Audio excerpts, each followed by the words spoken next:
Well, good evening, council and staff, and to those that are joining with us virtually, we welcome you. That are joining with us in person, thank you very much for coming out this evening and to be here to recognize some very special individuals.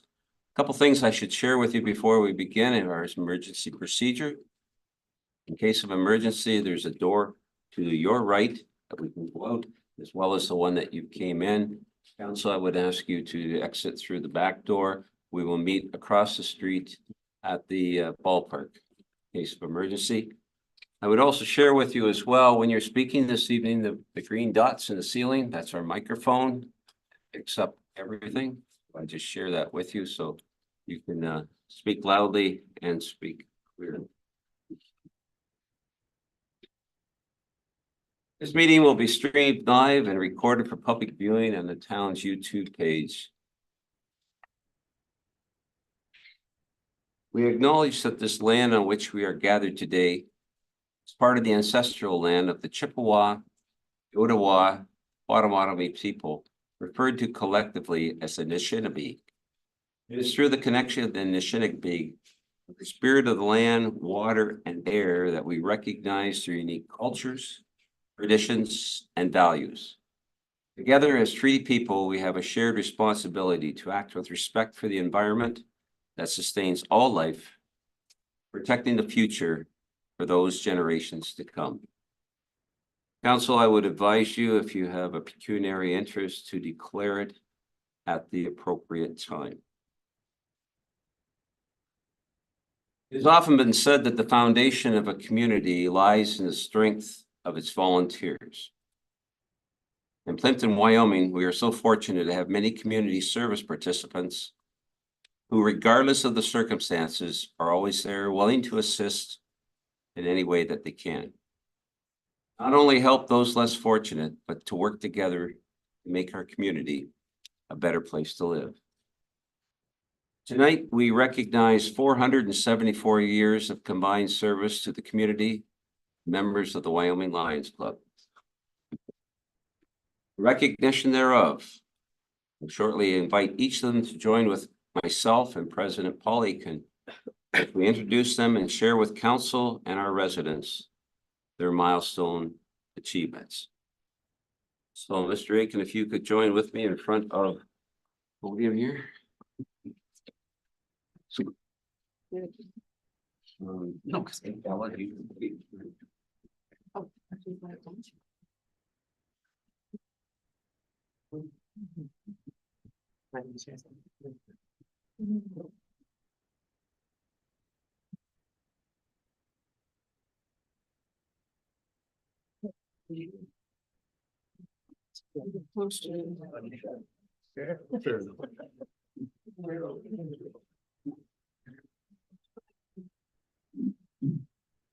This evening, we have some certificates of recognition to hand out, totaling 474 years of contributions to the community. So what I'd like to do is have President Aiken join with me. I'm going to call up each one individually. If anybody in their family or their friends would like to take pictures, that's the opportunity to do that. And then after, we're going to do a great group shot of all the Lions members that are being recognized this evening. So our first one that we have, I'd like to call on Don Hendrick.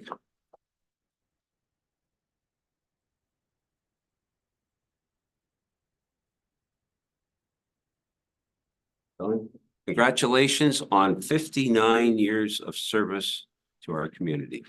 Thank you. Thank you. Anybody like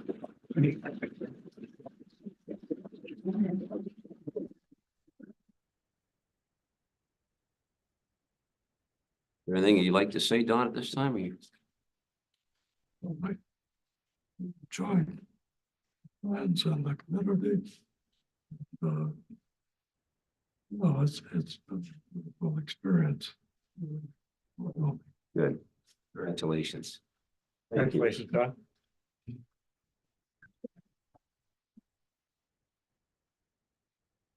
Second one we'd like to recognize this evening is Gerald Helps.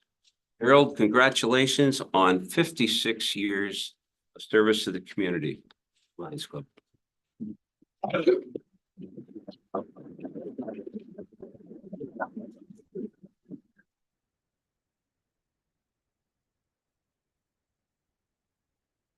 Hey, you gotta look out. Look up at the Pretty girls. Harold, is there anything you'd like to share with us? Hear a lot of things, I suppose. Only till 9. My memories. Yeah, but you don't want to hear all of that. Well, No, I really am quite pleased with something like this because I can't believe it myself. It's gone pretty fast. sure does. And I've known a lot of people in this area for years and years. What can I say? It's the greatest community in the world to live in. And here we are. Thanks to you, Gary. Oh, thanks to your council.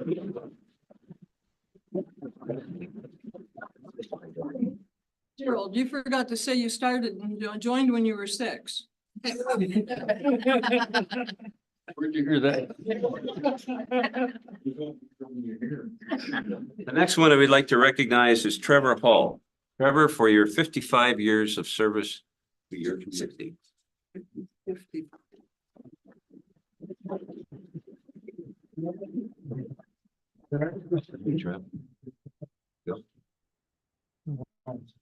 Thank you very much. You're And welcome.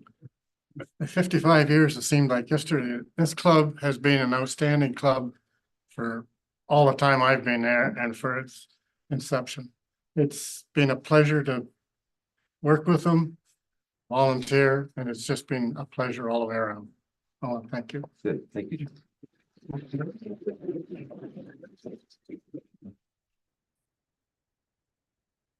Now I'd like to recognize Bob Hex on 54 years of service to our community.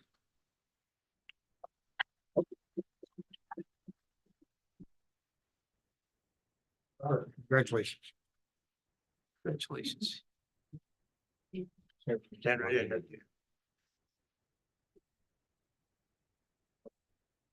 The Wyoming Lions Club is one of the best clubs in the region and probably in the whole district. We've always been able to maintain healthy membership. And we're lucky right now that there are quite a number of young Lions that are going to replace those that are standing up here today. And we certainly have served the community over the years. And I know the Lions that are younger are going to carry on that service. I can remember when I joined in the 1970 and throughout the 70s and 80s, all the work that we were able to accomplish at McKay Park. There's hardly anything down there that the Lions haven't had some work or money in getting it there. Also the ball diamonds. But we couldn't have done that without the help of the councils over those years and the many people that support Lions financially that gives us the money to do those kinds of things. And also, I would be remiss if I didn't say a thank you to the staff that was here. I can remember when we got the Ontario grant, one of the workers here did countless hours and even volunteered to be the secretary of the Ontario committee. And I think you still have one lady on staff here that was also part of many of the Lions projects. Norma's hiding behind your over here, I think. And thank you for this. You're welcome. Thank you.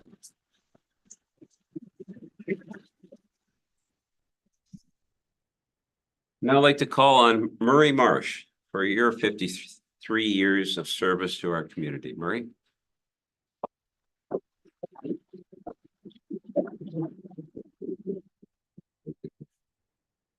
Stand right here. Here you go. Thank you.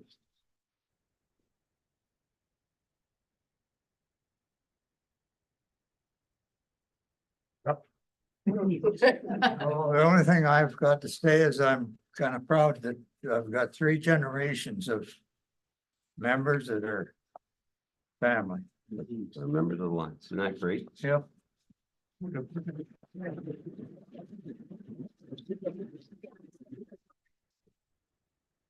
Next up, we'd like to recognize Lyle Heather for 50 years of service to our community. Lyle?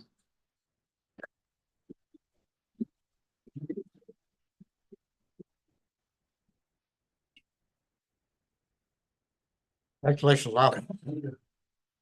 Congratulations. Swing You're right around. around standing here.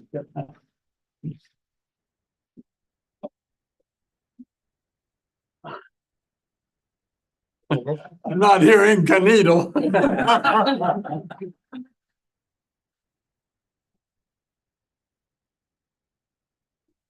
Anything you'd like to say, Lyle? Well, it's been a pleasure to be a Lions member.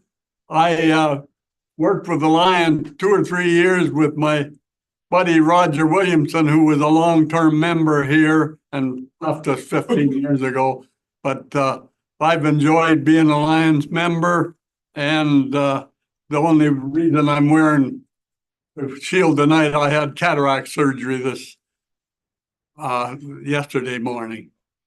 So thanks very much. And the town's been good. And it's been a pleasure to live in Wyoming from 1970 after moving from St. Catherine. Thank you.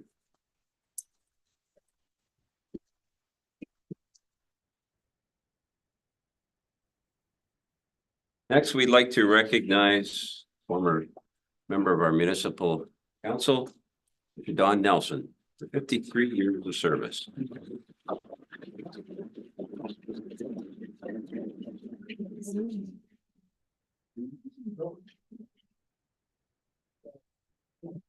Stay upright.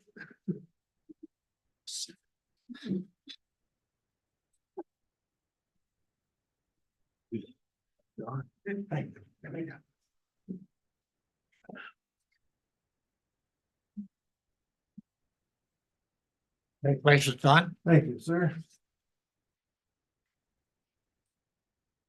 I'm sorry, Lion. Want me to move that over here for the picture? Oh, no, I need that. You need it? Okay. How about I hold this for you? Yep, thank you. Okay, all set? Yep.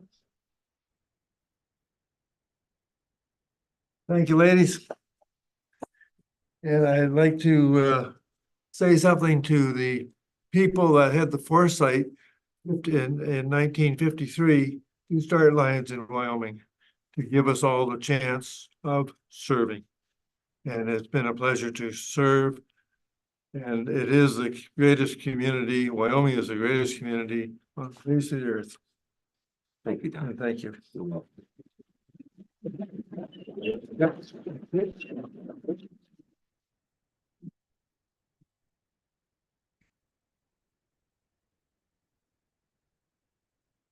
Sit here, Dawn, Okay. because we want you up for a picture. You do? Sure do, Don. Next, I'd like to express our congratulations to Harry Boers for 49 years of service. Harry, congratulations.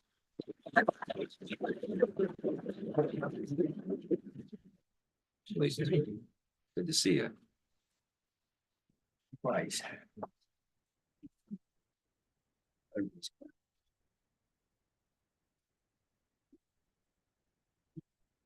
a few words.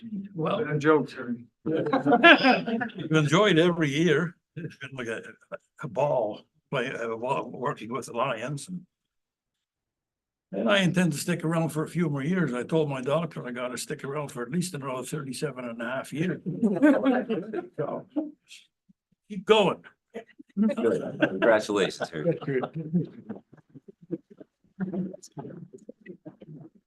Eric. 37 and a half years.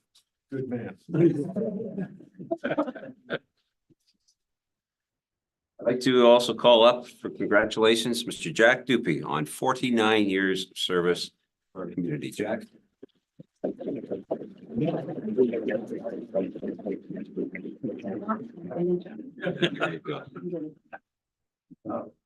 Anything you'd like to say?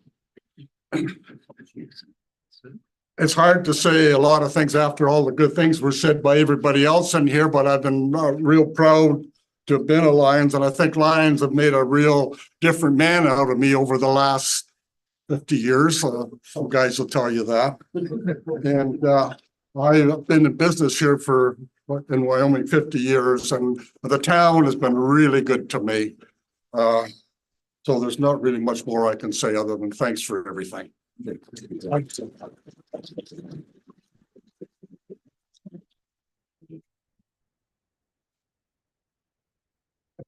Excuse me, I have a little bit of emotion over here, but as president, I think I can safely say that there's no other Lions Club in the history of Ontario that has 9 members that have 50+ years of service. I think it's unprecedented, and I think it's a tremendous event. Thank you all.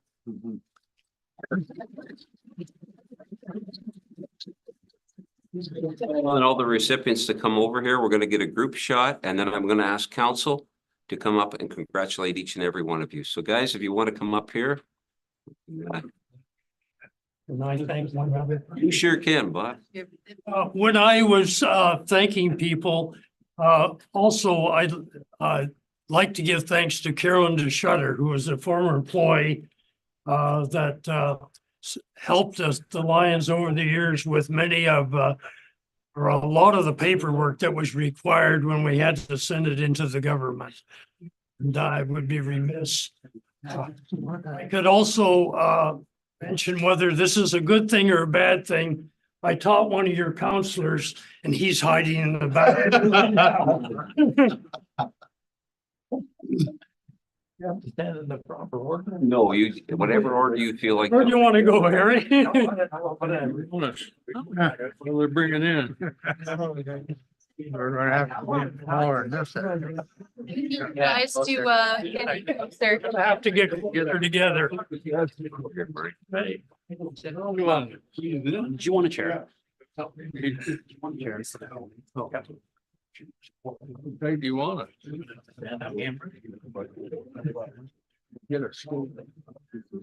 May have to squeeze closer to us. No, you're right.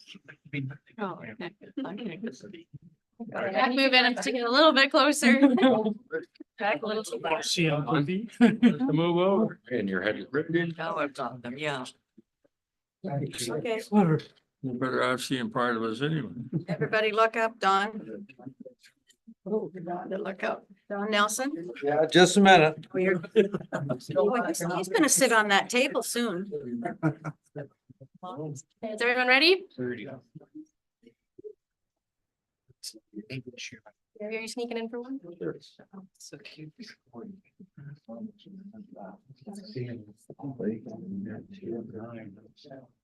I don't know why they just didn't do that. So.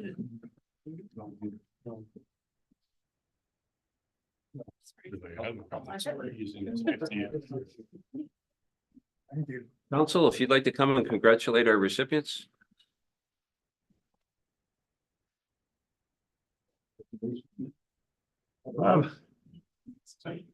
It's always nice to see you. Thank you.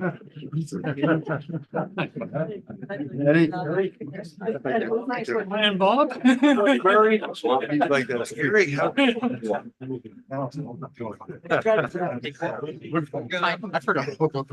I would have called. Thank you for everything. Thank you. There's got Don. As you can find. We tried. Yes. Hi, John. I know you're. This is kind of nice one. What you doing? You say it's not well anyway.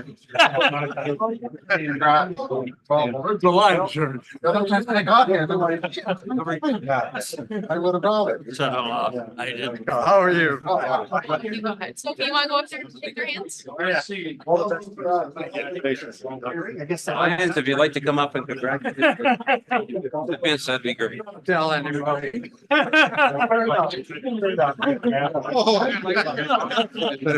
Oh, Mike. We went well. Congratulations.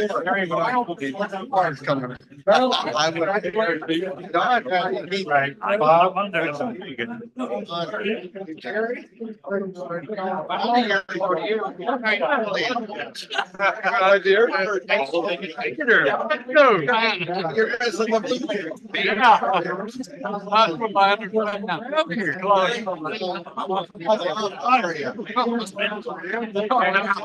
Oh, yeah. That is something. How happy about your birthday?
Okay. Thank you, council, for your doing that and for taking the time to congratulate these recipients. They certainly do appreciate it very much. So let's roll right along. We have a full evening ahead, council. We've got a couple of drainage meetings at 6 and 6:10, I believe. And then we'll be going later on. So I go to item number 5. Clerk, any delegations at this time? No delegations this evening, Your Worship. Okay, let's go to item 6.1. Business arising from previous meetings, I should say. Number 1, 6.1, request for funding for work at Royal Canadian Legion Branch 176 Forest. Previously heard as a delegation by John Vanos, March 13th, 2024, regular council meeting. And I believe we did share with Mr. Vanos that our budget had already been set for this year. Who wants to take lead on this? Norma or Adam, who? I guess. As it's for the budget. As for budget, such request should come at the budget time, and we can certainly put it in at budget time for next year. Unless council makes some kind of other decision, but that's the normal way it should be handled. Council, are you comfortable with that, or would Councilor Rodriguez? Thank you, Your Worship. I was trying to remember in this presentation, was it a multi-year endeavor? I believe so. So it wasn't like getting all done next year, so. Yeah, so then considering that, I mean, if we made a commitment to add it to our budget, some sort of donation at this time for budget. Can we make a commitment to a number? Or do we want to address that at budget time? I would think probably the best way would be if we table it and address it at budget for next year. Be comfortable with that, Councilor? Be comfortable with that? Yes, thank you. Anything further? Okay, we'll table that for next year. 6.2, verbal update regarding Blue Point lookout drainage concerns. This was discussed previously at the January 29th, 2024 regular council meeting. Mr. De Silva. Yes, thank you, Your Worship. So staff was asked to go out to site to observe any off-site drainage impacts as a result of the Blue Point lookout. After a significant rain on March 26th, we were able to do that specifically in the area of Harris Point Drive. We did not observe any negative impacts. I didn't go into any backyards, but as that development continues to develop, the grading will ensure that all of that water stays on site and is collected on site, and we'll continue to monitor the situation. So if we get any additional significant weather events, we'll go out there and look again. But we didn't notice any negative offsite impacts. Councilor Rodriguez. Thank you, Your Worship. So I don't believe you were here when the August 23rd event happened. And I did submit pictures to our now CAO, Mr. Sabansky. There were actually children swimming on Harris Point Drive. Because that's the impacts of the way that drainage flows off that property. Since the January 29th meeting, I've heard from a couple of the neighbors. That the damage that's being caused in their rear yards that are abutting that berm in particular is significant to the point where they would like to see you in their backyards. We have foundations that are seeing some damage. There's a pool that is completely getting undermined. There is loss of vegetation on some of the lawns. It's a constant swamp back there. Their feelings is that, you know, this used to be farmland for many years and it had tile, and that tile took care of the drainage. Since this development has been sitting there and that berm has been sitting there, which is all the land, all the topsoil from phase 1 has created a very large berm. The property has constantly has a pond, a large pond in it, which is ponding on its own property, I understand too. but when you get that overflow and directional flow, it does seep into other lands. You know, there's the concern for insects, mosquitoes, which have dramatically increased out there, and we could probably attribute it, some of it, to this land that acts now like a wetland most of the time.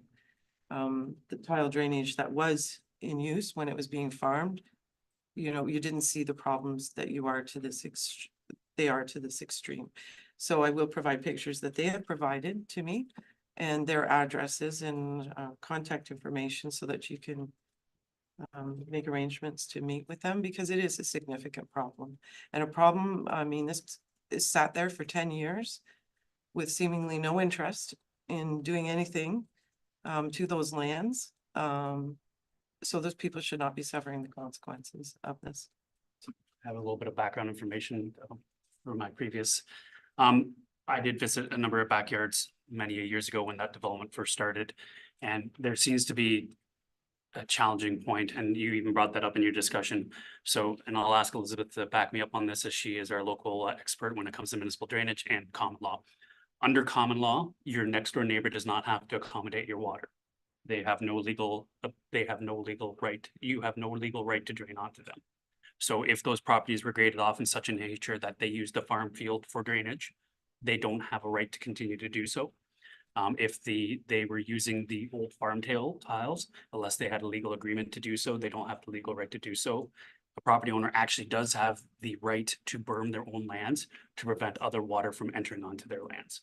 So those are all things that developer is in their rights to do so. Having visited those lots along the back of that property a couple times when it first was developed, a lot of those lots did not install rear catch basins, as it was not practiced when those homes were built. However, when the municipal drain was built along the road, probably 40 years ago, I believe so, give or take, laterals were provided to each property line. So each one of those properties does have access to storm drainage in their front yard, which they paid for through the Drainage Act back in the day, and they continue to pay for as maintenance is done. So they do have a natural outlet for their water in their backyard. However, unfortunately, it would require them to get a plumbing permit and have themselves or a contractor install a drainage system in their backyard to drain those waters. You brought up standing water. That is an absolute concern. Standing water for long periods of time is a health issue. It is addressed through the medical officer health office at Plympton Health, but it's also addressed through our property standards bylaw.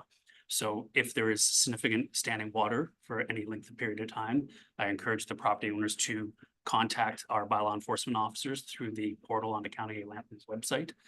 If they can't find it through a Google search, staff will be happy to forward that on to them or help them find it. And that's how the standing water issues can be addressed. The water overflowing from the field during a significant weather event would have to be looked at further. Depends on the size of the event. You can only design a stormwater management system to hold so much water. The standard of today is typically a 1 in 100 year storm.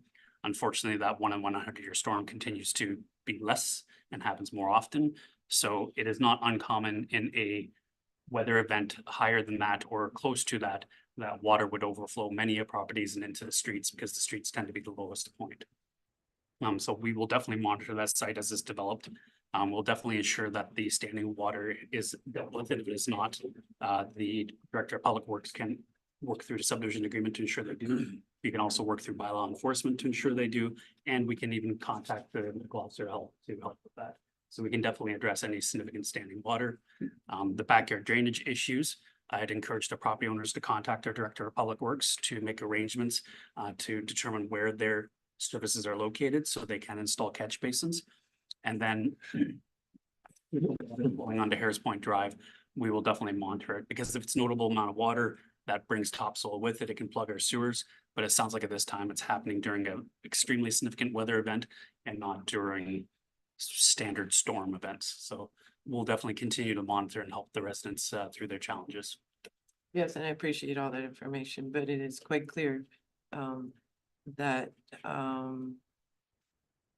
the direction of the water flow has been impacted towards these neighbors' back property, according to what they feel and the changes that have occurred. So I think it is important to have an on-site meeting with them. I mean, it's pretty clear that it's not their drainage draining onto the farmer's fields, it's the farmer's field draining onto theirs. And typically that's the way that it all goes, as we've seen in the significant. All that water flows. And So, if the property's water, because it is a development, if that water is flowing from the development lands onto other private lands, that is something we can certainly enforce through development agreement. Those property owners also, if can berm their lands to block that water. However, again, the development agreement requires to maintain all water on the property that undeveloped sites. And if they need to put a temporary swale in or something to divert water away from those adjacent properties, we can ask them to do so through the development agreement. So in the case where water is flowing from the development onto private lands, the town does have some ability through the development agreement to take action. yeah, so a meeting with them, grateful for sure to look at all those. So I would, Provide some sort of resolution when we're. I would suggest any property owner who feels that they're being unduly drained upon, they can get in contact with the Director of Public Works, who then either will look into it himself or have our engineering tech or drainage superintendent review the situation. Yep, so I'll forward that information to you so you can meet out. Thank you. Thank you. Clerk, anything else under business arising from previous meeting? Great, clear that order of business closed. Go to item 7.1, the adoption of meeting minutes.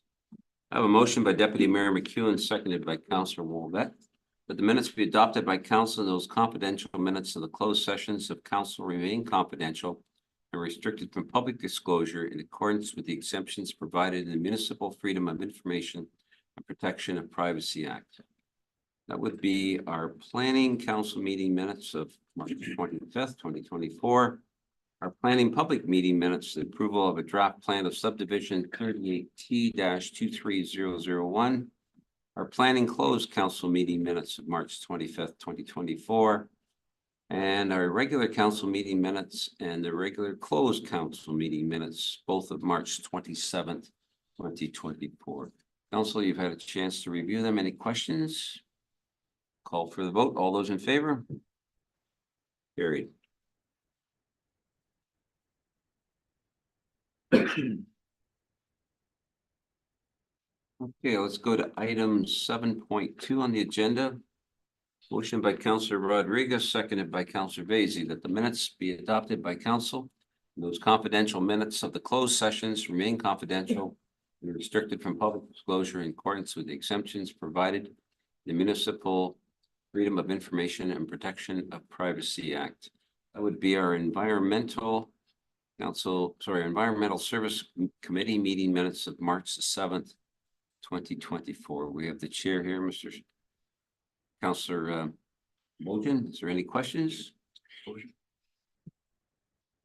Call for the vote. All those in favor? Carried.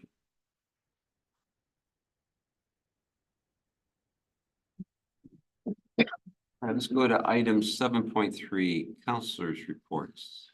Deputy? Yes, Mr. Belden, do you have anything to report? You didn't have anything last second. The only thing I have is for chairing last week's environmental services meeting while I was virtual. And we received the 2023 annual reports for sewers and water. So if anyone has some spare time and wants to take a leisurely read through those documents, they're big and they're good and they're available in the agenda from last week. And the other one is just a nod to the Special Events Committee. They hosted their event at the Community Center for Easter on March 30th. It was extremely well attended. And I believe the Optimist handed out around 500 hot dogs. So I want to thank them for their help and their involvement with that event. It was a great day. I heard you were guys, they were very, very busy. Yeah. Mr. Vaizey. I have nothing to report at this time. Thank you. Yeah. Ms. Rodriguez. Thank you. Just at the Women's Leadership Conference is this Saturday, the Legion, and there was, I think there's 80 people going to be in attendance, so it's a nice, looking forward to a nice turnout for that. I also believe the Current Shores Optimists will be hosting cornhole tournament on May 11th. But apparently they've already got 50 teams, like just like that. So that should be a good event. I'm sure it'll be well attended and Well played. Okay, Mr. Mayor. Thank you, Deputy. I did have the opportunity since our last meeting to chair the laws meeting. Our chair, Mayor Hand, was out of the country. I just will say that coming up on April the 25th, there's a special breakfast to honor and show our appreciations to the doctors, part of the doctor retention program at Family Health in Petrolia. I too had the opportunity to be at the Easter extravaganza. As Councillor Bojan said, what a tremendous crowd. Very successful. And we actually talked about it the other night at special events on fine tuning it for next year again. So well done to the team that put that together. And I had the opportunity to have a meeting with our MP Gladu this past week as well. So that's all that I have. Did you have anything for us? No money. I see, okay, thanks. Mr. Well, I have nothing. My chair spoke at the environmental committee, and that's the only meeting we've had this month. so far. Van Claveren. Thank you, Deputy Mayor. We've been busy in the drainage committee and lots of projects on the go. And that's reflected in the agenda tonight. And we had our first meeting for the Plympton Historical Society. It was at the Elvinston Community Center. And you've probably been wondering, yes, the meatballs were a hit. Good. Yes, that's all I have to report. Oh, Yes. good, that's fine. We had a museum meeting out at Kimlaki also, but I couldn't attend it because I was at the county instead of the mayor, so that's all right. I had fun at the county meeting too. Oh, it's such a riot. And then what else did I do? I filed my income tax and there was a solar eclipse. And I watched that solar eclipse on TV because I wasn't looking at that sun, not with my little eyes. And that's all, Mr. Mayor. We're done. All right, thank you. Thank you, councilors. I'm going to take the liberty of my office by making an adjustment to our agenda. Council, I'm going to take you to 11.2. I have a motion by Councillor Vasey, seconded by Councillor Bojan.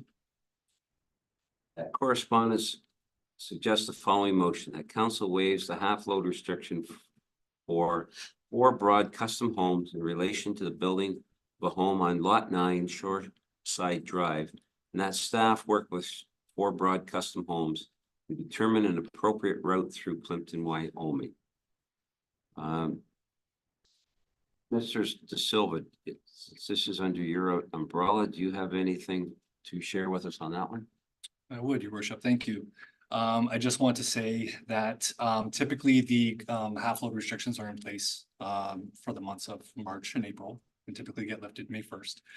The MTO has a model in which frost depth, moisture, and temperature can calculate the onset of the half-load restrictions and the removal of the half-load restrictions. This is being heavily endorsed right now by Good Roads. So I took the training, downloaded the model, inputted all the environmental factors, and it's indicating that we can safely remove the restriction April 14th, which is this coming Sunday. So from a technical perspective, I don't have any issue with this proposal. And with this removing the restriction, would it be strictly for this area or for the whole? It would be, I calculated it for our area only. So we could, we could provide this exemption in this case, or we could lift it as a municipality as of April 14th, if we wanted to. Okay, let's talk about this scenario for sure. Darcy, do you have something you'd like to share with us? First off, thank you very much, Mr. Mayor, and thank you to all the staff, because this particular circumstance sort of hit very quickly. And contractually, we can't state publicly the reason why, but this house is got a unique circumstance associated with it. And we're under a very aggressive timeline to hit the targets for building because it has to be built before September 1st. And it's for a good cause. So we are happy to sit down with your staff.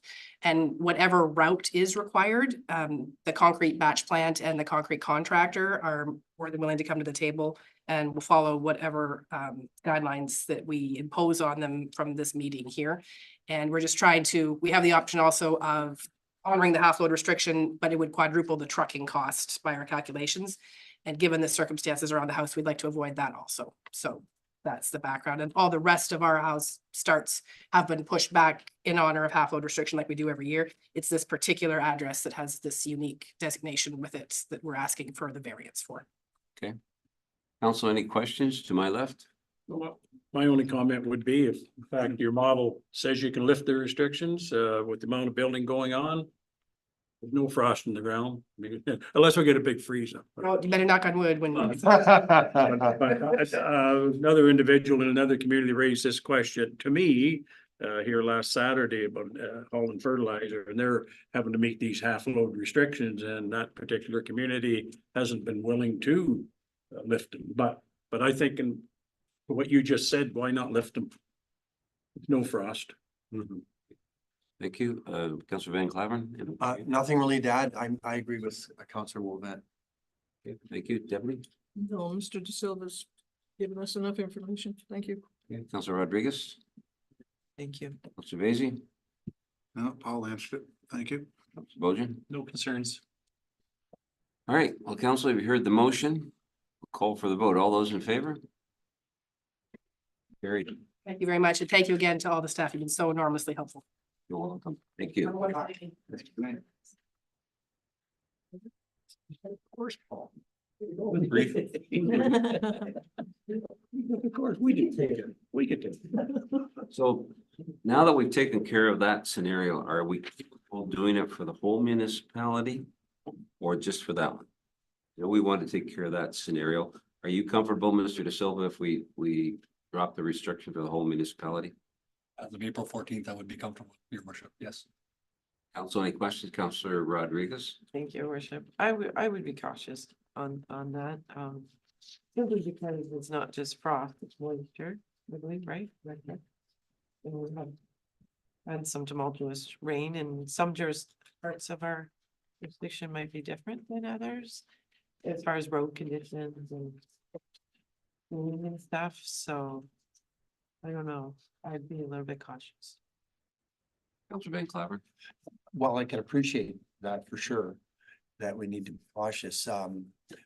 When our spokesperson said it quadruple the trucking costs, boy, to think that we could save our local contractors, truckers, farmers, a lot of trucking fees, that would be pretty cool. And I'm sure comfortable with the fact that we had barely any frost, and guys are farming today. They're working ground. Like it's pretty good out there. Yeah. Just to clarify, are farmers part of this restriction? Yeah. Oh, I didn't know that. Because you said there were farmers out today, and then you said farmers would be. A lot of suppliers bring in big loads of fertilizer, co-ops and so on, and yeah. Commercial purveyors providing agricultural goods, if they're a commercially regulated business, are not exempt. Agriculture itself, farmers moving equipment from one point to the other, moving fertilizer themselves from one point to the other are exempt. So it depends on the operation itself. This is all. Well, like most people, your gardens are already in bloom, so I don't know why farmers can't sow seeds. Councillor Bojan, you had your hand up. I think, yeah, I'm good to follow that recommendation. I just want to be careful that we are clear in however we communicate it, that this is a specific exemption for this year, and that the normal time period is still the go-to. So with next year, we have a normal frost. It's not thinking that it's been changed completely, just to make sure we're very crystal clear. Everybody's comfortable with that? Yes, I think we did, because we're making a change. That's a bylaw, so we definitely want a motion. Yeah,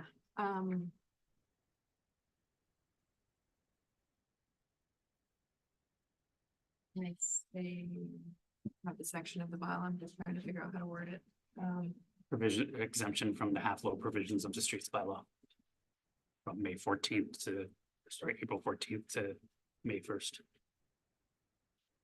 Well, that's it. Only for 2 weeks. This makes a big difference if you're trying to put a foundation in the ground at the moment. Plant.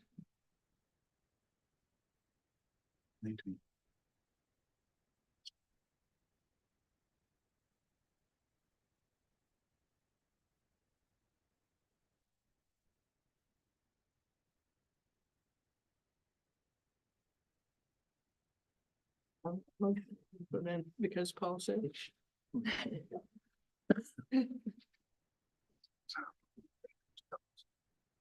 We need one truck. For the full.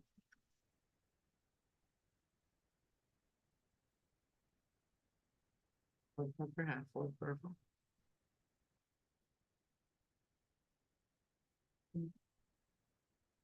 Just lift on April 24th, or sorry, April 14th, not saying anything about when it comes back into play.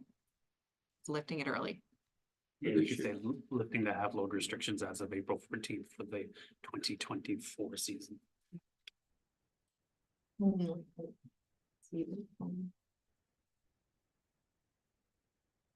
So I have to go read here. I can read it for you. Need a mover and seconder on Yeah. that. Mover and seconder. And Claveren and Rodriguez.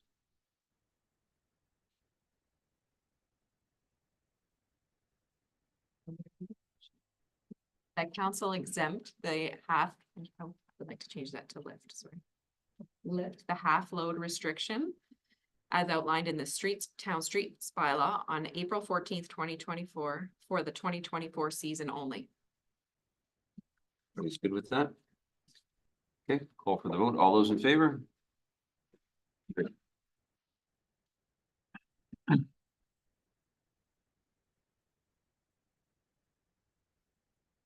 Thank you. Yeah, we're back to 8.1. Counts. Motion by Councillor Bojan, second by Councillor Vacy. Council remuneration claims for March 2024 be approved for payment. Questions? All those in favor? Great.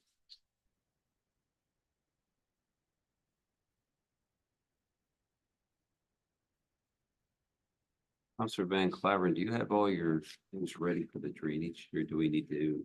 You're good to go, sir. Okay.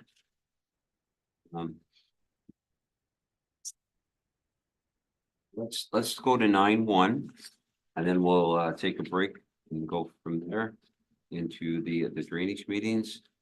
I have a motion by Councillor Vacy, seconded by Councillor Rodriguez, that the report by Ella Flynn, Executive Assistant and Deputy Clerk, dated March 25th, 2024, regarding Wyoming Public Cemetery capacity update be received for information. Council, you've had a chance to review Ms. Flynn's report. Ms. Flynn, is there anything that you'd like to add to that? I can just say that this was requested at the committee level, just to have an idea of how we were looking for future years in the cemetery.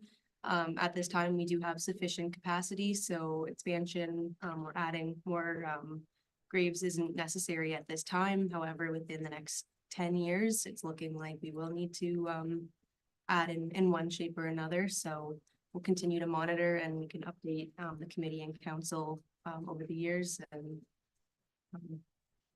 see how things go. All right. Any questions for Ms. Flynn? Councillor Rodriguez? So it was just on the staff feel that beginning in 2025, money should start going into reserves for future. Are there the reserves that come from the cemetery? The revenue that comes from the cemetery, can that not be used for expansion? So if I may, it can, however, you have to show that you need the money, that you can't otherwise do the expansion without using those funds. So I feel we probably wouldn't qualify for that, so we'd be smarter to, even if it's just a few $1,000s a year that we set aside, instead of pulling that money and then put it back in for date, it might just be easier to have some forethought and set the money out. I think that was gonna be my next question, like you said, it could be significant costs when it does happen. But it only amounts to a couple thousand a year over the next 10 years, let's say. Any other questions? Ms. Flynn, do we have any guarantee that land that could be available from the road? Do we have like a shot at that land? If I may, so the town actually owns those 3 acres that are highlighted in the report. I can pull it up on the screen quickly. So we do own the lands and they are available whenever we do need them. We would just have to work with the Bereavement Authority of Ontario to get proper permits to do whatever type of expansion we see fit, whether that's in-ground graves, columbariums, crypts. That would be at the discretion of the province. But that red area, that is in ownership of the town. Okay, good. I like the idea of possibly putting some dollars away. Sure, I think that's a good idea personally. Any other questions, council? Okay, I'll call for the vote. All those in favor? Carried.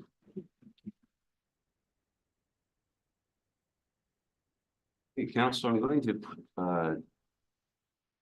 take us to a short break and we'll come back at 6 o'clock for Councillor Van Claveren to run the drainage meetings. When we resume, we'll be starting back at 9.2. And I believe everybody in except myself and the doctor.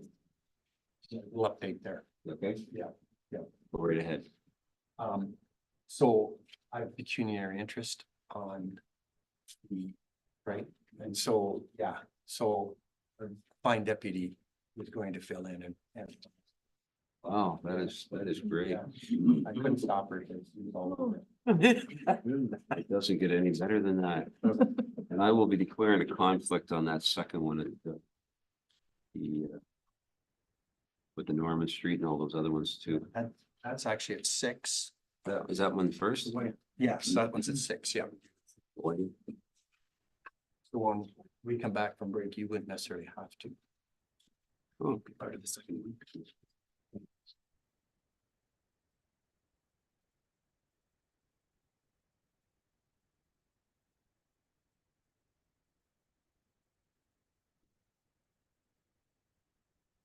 Your worship. yeah, 2-minute break, council, and then we'll start back up. So, all right.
It's the court of revision for the Contamination Line East Drain, Norman Street South Drain, and extension of the King Anderson Drain, 2020.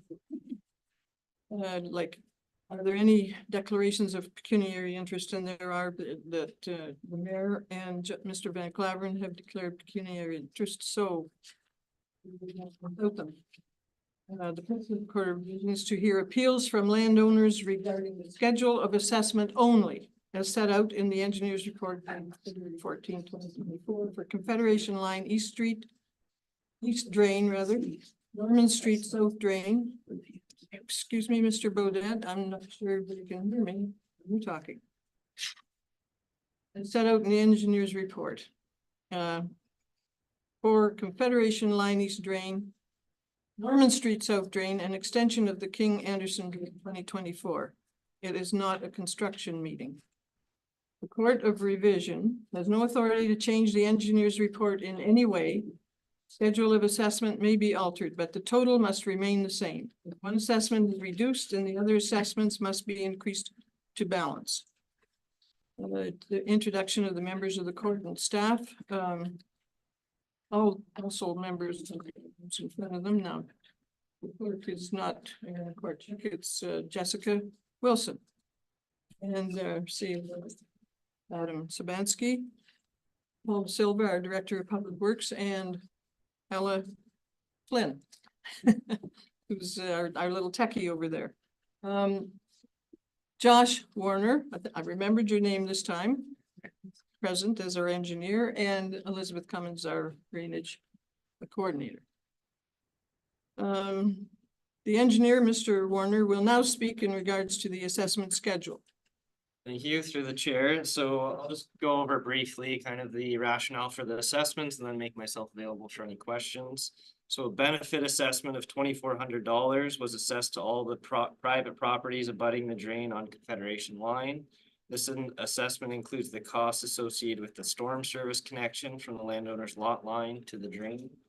The catch basins and leads have been assessed to the road authority as per section 26 of the Drainage Act. And the remaining cost of the drainage works has been assessed with 90% of the cost applied as a benefit assessment to the road authority, and the remainder of the cost assessed as an outlet assessment to upstream lands and roads based on equivalent repairs. I'm available for any questions or comments. Okay. Are there any questions from council or? No? And there's no one present for this in the public.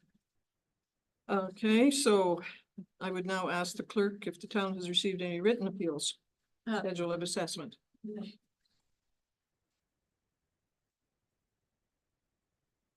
Board of Revision members agree to entertain late appeals, but do we? There's no dog to appeals. Okay.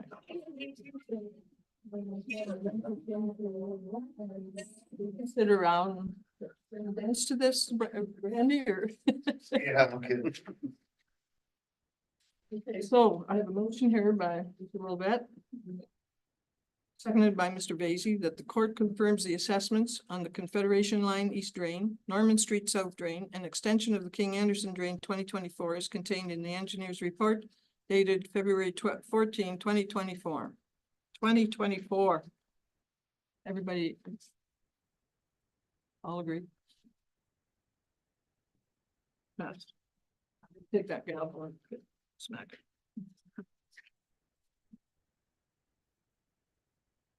Moved by Mr. Vacy, second by Mr. Wilvet, that the court of revision for the Confederation Line East Drain, Norman Street South Drain, extension of King Anderson Drain 2020 be adjourned. Everyone have their- Carried. Okay, that one's done.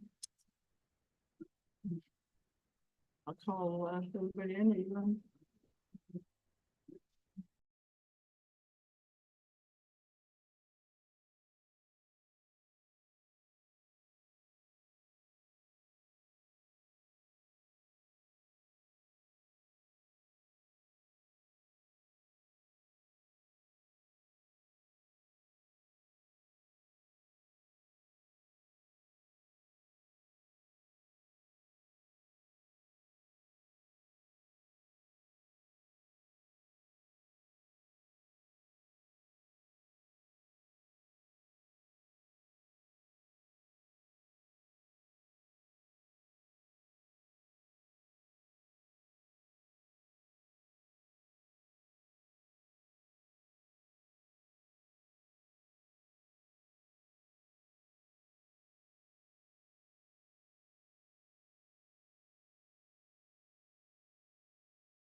We're 6:10, so we just got a couple of minutes to wait in case we have some stragglers come in. Somebody coming in on Zoom or YouTube.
We're safe to begin. Let's call this meeting to order, please. I'm John Van Claveren, Chair of the Drainage Committee. Good evening and welcome to all in chambers or online today on Plympton-Wyoming's YouTube channel. It's always worthwhile to be able to learn and participate in what is happening in your community.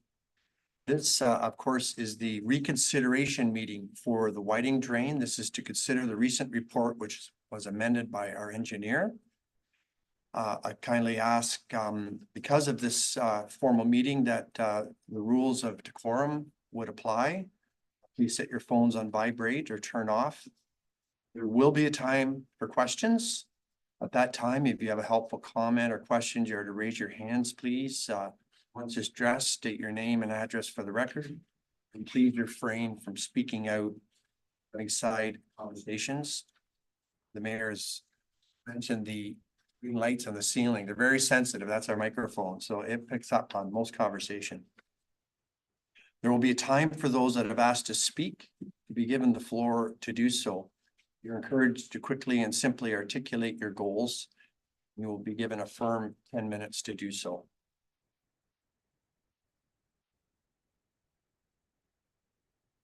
This again is a consideration meeting for the Whiting Drain. Are there any declarations, or if you have any declarations of pecuniary interest, now it would be a good time to declare those. The purpose of this consideration meeting is to discuss the proposed works and technical aspects of the drainage report dated March 6, 2024 for the Whiting Drain. There are assessment concerns. These will be addressed at the Court of Revision, which you just witnessed one prior. Allow me to introduce the council and staff present. Our Mayor Gary Atkinson, Deputy Mayor Nettie McEwen, Councillors Bob Wolvette, Kristen Rodriguez, Mike Dacey, and Alex Bojan. Drainage and Engineering Coordinator, Elizabeth Cummings, Drainage Clerk Jessica Wilson. Mike Garrett's is our engineer on this project. Paul De Silva is here and Alla Flynn as well. Mr. Garrett's, please, would you kindly update us on the status of the engineer's report?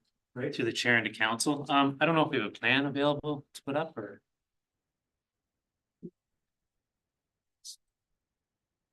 I think because it's a big plan, I might just use my finger rather than the pointer, save Paul's eyes. I'll probably read a little bit more than we normally do just because there's a lot of information to get through this meeting and I don't want to miss anything. I'll go to the plan in a minute, but first I'm just going to give a brief summary from the quarter revision and what's changed from the original report that was resubmitted, and then I'll get into my normal report, and then I'll get up and I can point to the sections where it is. So this is the Whiting Drain. September 27th, 2023, council I was instructed to reconsider the report. So in accordance with the instructions received at the council meeting under section 757 of the Drainage Act, M. Garrett's Consulting has revised the September 8th report, drain report for reconsideration by council. The Whiting drain report has been revised to address 3 areas of the drain which are failing. All other proposed works under the September 8th, 2023 report will be revised for future works to be completed under maintenance. At the meeting to consider the report, landowners were informed of the report revisions that would include clarification of the existing pipe materials, repairing the 1974 CSP outlet pipe, the corrugated steel portion of it, I'll get to it in a minute, as well as one obstruction in the existing concrete pipe, and then also the road enclosure. Removing the 1929 Egremont road enclosure. So when we put the new road enclosure, we would take the old road enclosure out. And then removal of, I had proposed a ditch inlet catch basin in the original drain for the Whiting branch drain. I took that out. And then we also put some specifications in that say future maintenance will be completed under one contract. And the future maintenance works will be, there won't be a public meeting to address it. Basically, when one of the benefiting landowners wants this drain to move ahead, they're the parties that can drive it forward, so they can just talk to the drainage superintendent on maintenance. We won't hold a big public meeting. It'd just be a regular maintenance meeting. So the future maintenance will also be assessed out in accordance with the October 26th drain report. That was an error in the date in the report, in the first page of the report. It should have been March 6th. I had hoped to get it out on October 26th, but it had been delayed a bit, and we got it out for the March 6th. So I did submit a revised first page of the report to council for approval and adoption. And if it is adopted by council, then the landowners will be made aware of this revision with their quarter revision notice. So it's just a date on the first page. So the landowners were informed also that the report revisions would not address the following, because I wanted to be clear throughout this report. I've said the drain isn't in great shape. So once we accept this report and we're going to put it into maintenance, I always want the landowners to understand what they're accepting when they accept the report. So I also put in a blurb of what we're not doing to make sure that everyone's clear on it. We got through the 1974 concrete tile, one obstruction.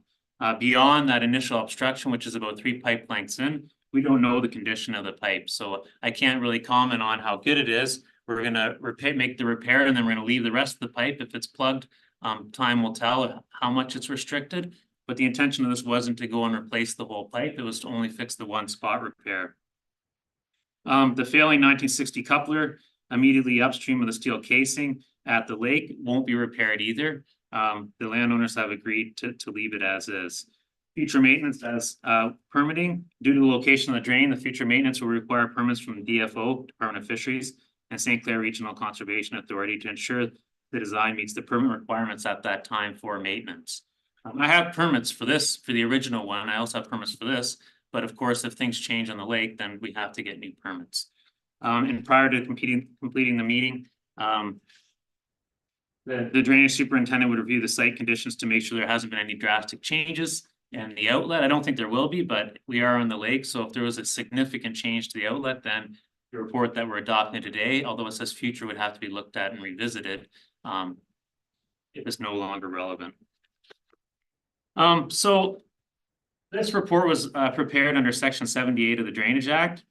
To date, there were 3 known reports were authored on the Whiting drain, and 1 report was authored on the Whiting West Branch and South Branch drains.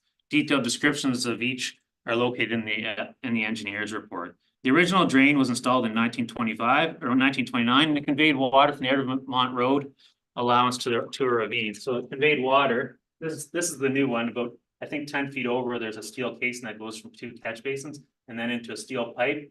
It gets to the ravine, where it outlets into the ravine. That was the original 1929 report. That was twinned, and in 1960, they put in a piece here. They realigned and put a piece out to the lake with a corrugated steel pipe. In 1974, they twinned the original steel or concrete drain. They twinned the original steel drain with a concrete drain. A branch drain was constructed in 1984. The branch drain was assessed for using the Whiting main drain outlet to Lake Huron under this report. That's standard. It dumps into the Whiting main drain, so it becomes an outlet assessment. It's going to use the lower portion of the drain to get out to Lake Huron. One tribunal decision was made on specifically on the branch drain. One landowner on the branch drain urged the project to be completed as quickly as possible, implying that a matter of cost was of no great concern. The tribunal at that time, they don't do this anymore, actually visited the site and noticed the immediate need for drainage in the site. The tribunal felt that the owners of the properties on the branch drain were most fortunate to have the Whiting drain as an outlet for their property. The tribunal felt that extending a drain to the O'Brien drain would be more expensive than utilizing the outlet that they had. And then on top of that, because there's a lot of discussions about the Whiting branch drain, the tribunal actually tripled the Whiting branch drain's assessments into the Whiting main drain because they felt that the engineer had underassessed them on the Whiting main drain. And then they doubled the future schedules of maintenance. So the point of all of this is that the Whiting branch drain, in the tribunal's opinion, was in desperate need of drainage. And that will come up with some of the appeals that came on where people are saying that the Whiting drain isn't necessary. When they put that drain in, obviously it was wet, and obviously the tribunal went out, and obviously the tribunal increased an assessment 3 times what it originally was in the original drain report. So the existing conditions of the current drain, what we have today, the corrugated steel pipe is failing just upstream of the concrete pipe. There's bank erosion at the lake that's eroding at the outlet. The inlet to the closed drain downstream of the open channel doesn't have a trash rack, so it's reducing or has increased the possibility of obstructions with branches. The open channel portion of the drain is easily obstructed due to the amount of vegetation. The steel pipe is from 1929, so it's failing at the lower end, and actually it's undermining a tree. The road crossing was videoed by the town of Plympton-Wyoming within the road allowance and was noted to be corroded and rusted through. It's a 1974 pipe. The drain's capacity is limited by the 18-inch concrete tile, which is just slightly undersized. It's not grossly undersized, but it is undersized. Not uncommon for that era of pipe. The concrete tile pipe, as I mentioned, is obstructed in one location about 3 lengths down from the north limits of the Egremont road allowance. We couldn't get beyond that with the CCTV.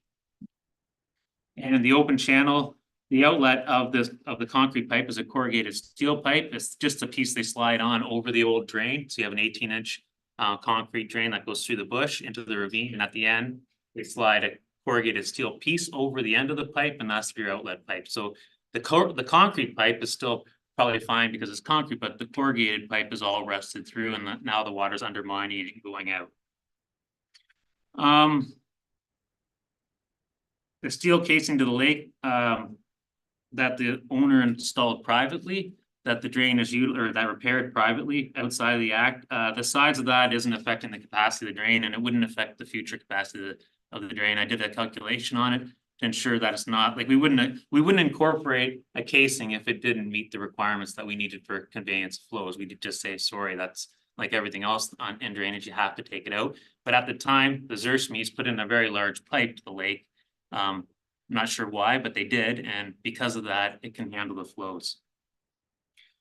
So all the landowners, including agricultural landowners on the south of lands, are aware of the existing conditions of this drain. They all are aware that it's failing, it's problematic, but they all did show up to the original meeting to consider the report and voice concerns that they didn't want to proceed with the project. They wanted to try to do some repairs to see if they could get more life out of it. So therefore, the recommendations, it's therefore recommended that a new drain report be prepared for the Whiting drain across the west half of the north half of Lot 12 fronting Lake Huron, and it will include the following. So the proposed works, so we're going to basically replace the road crossing. So we're going to put a ditch inlet here, a large ditch inlet with a better grate here. We're tying into this catch basin because we're not replacing the whole drain. I have an obstruction with the gas because the gas goes right through the catch basin. So all we can do is tie into and utilize the existing system like it always has been. And then we're going to do a spot repair here, and we're going to do a small repair here on the corrugated steel pipe. And that's the scope of the entire works under this report. Of course, there's also the future works that are in the report that can be done when a section of the pipe fails.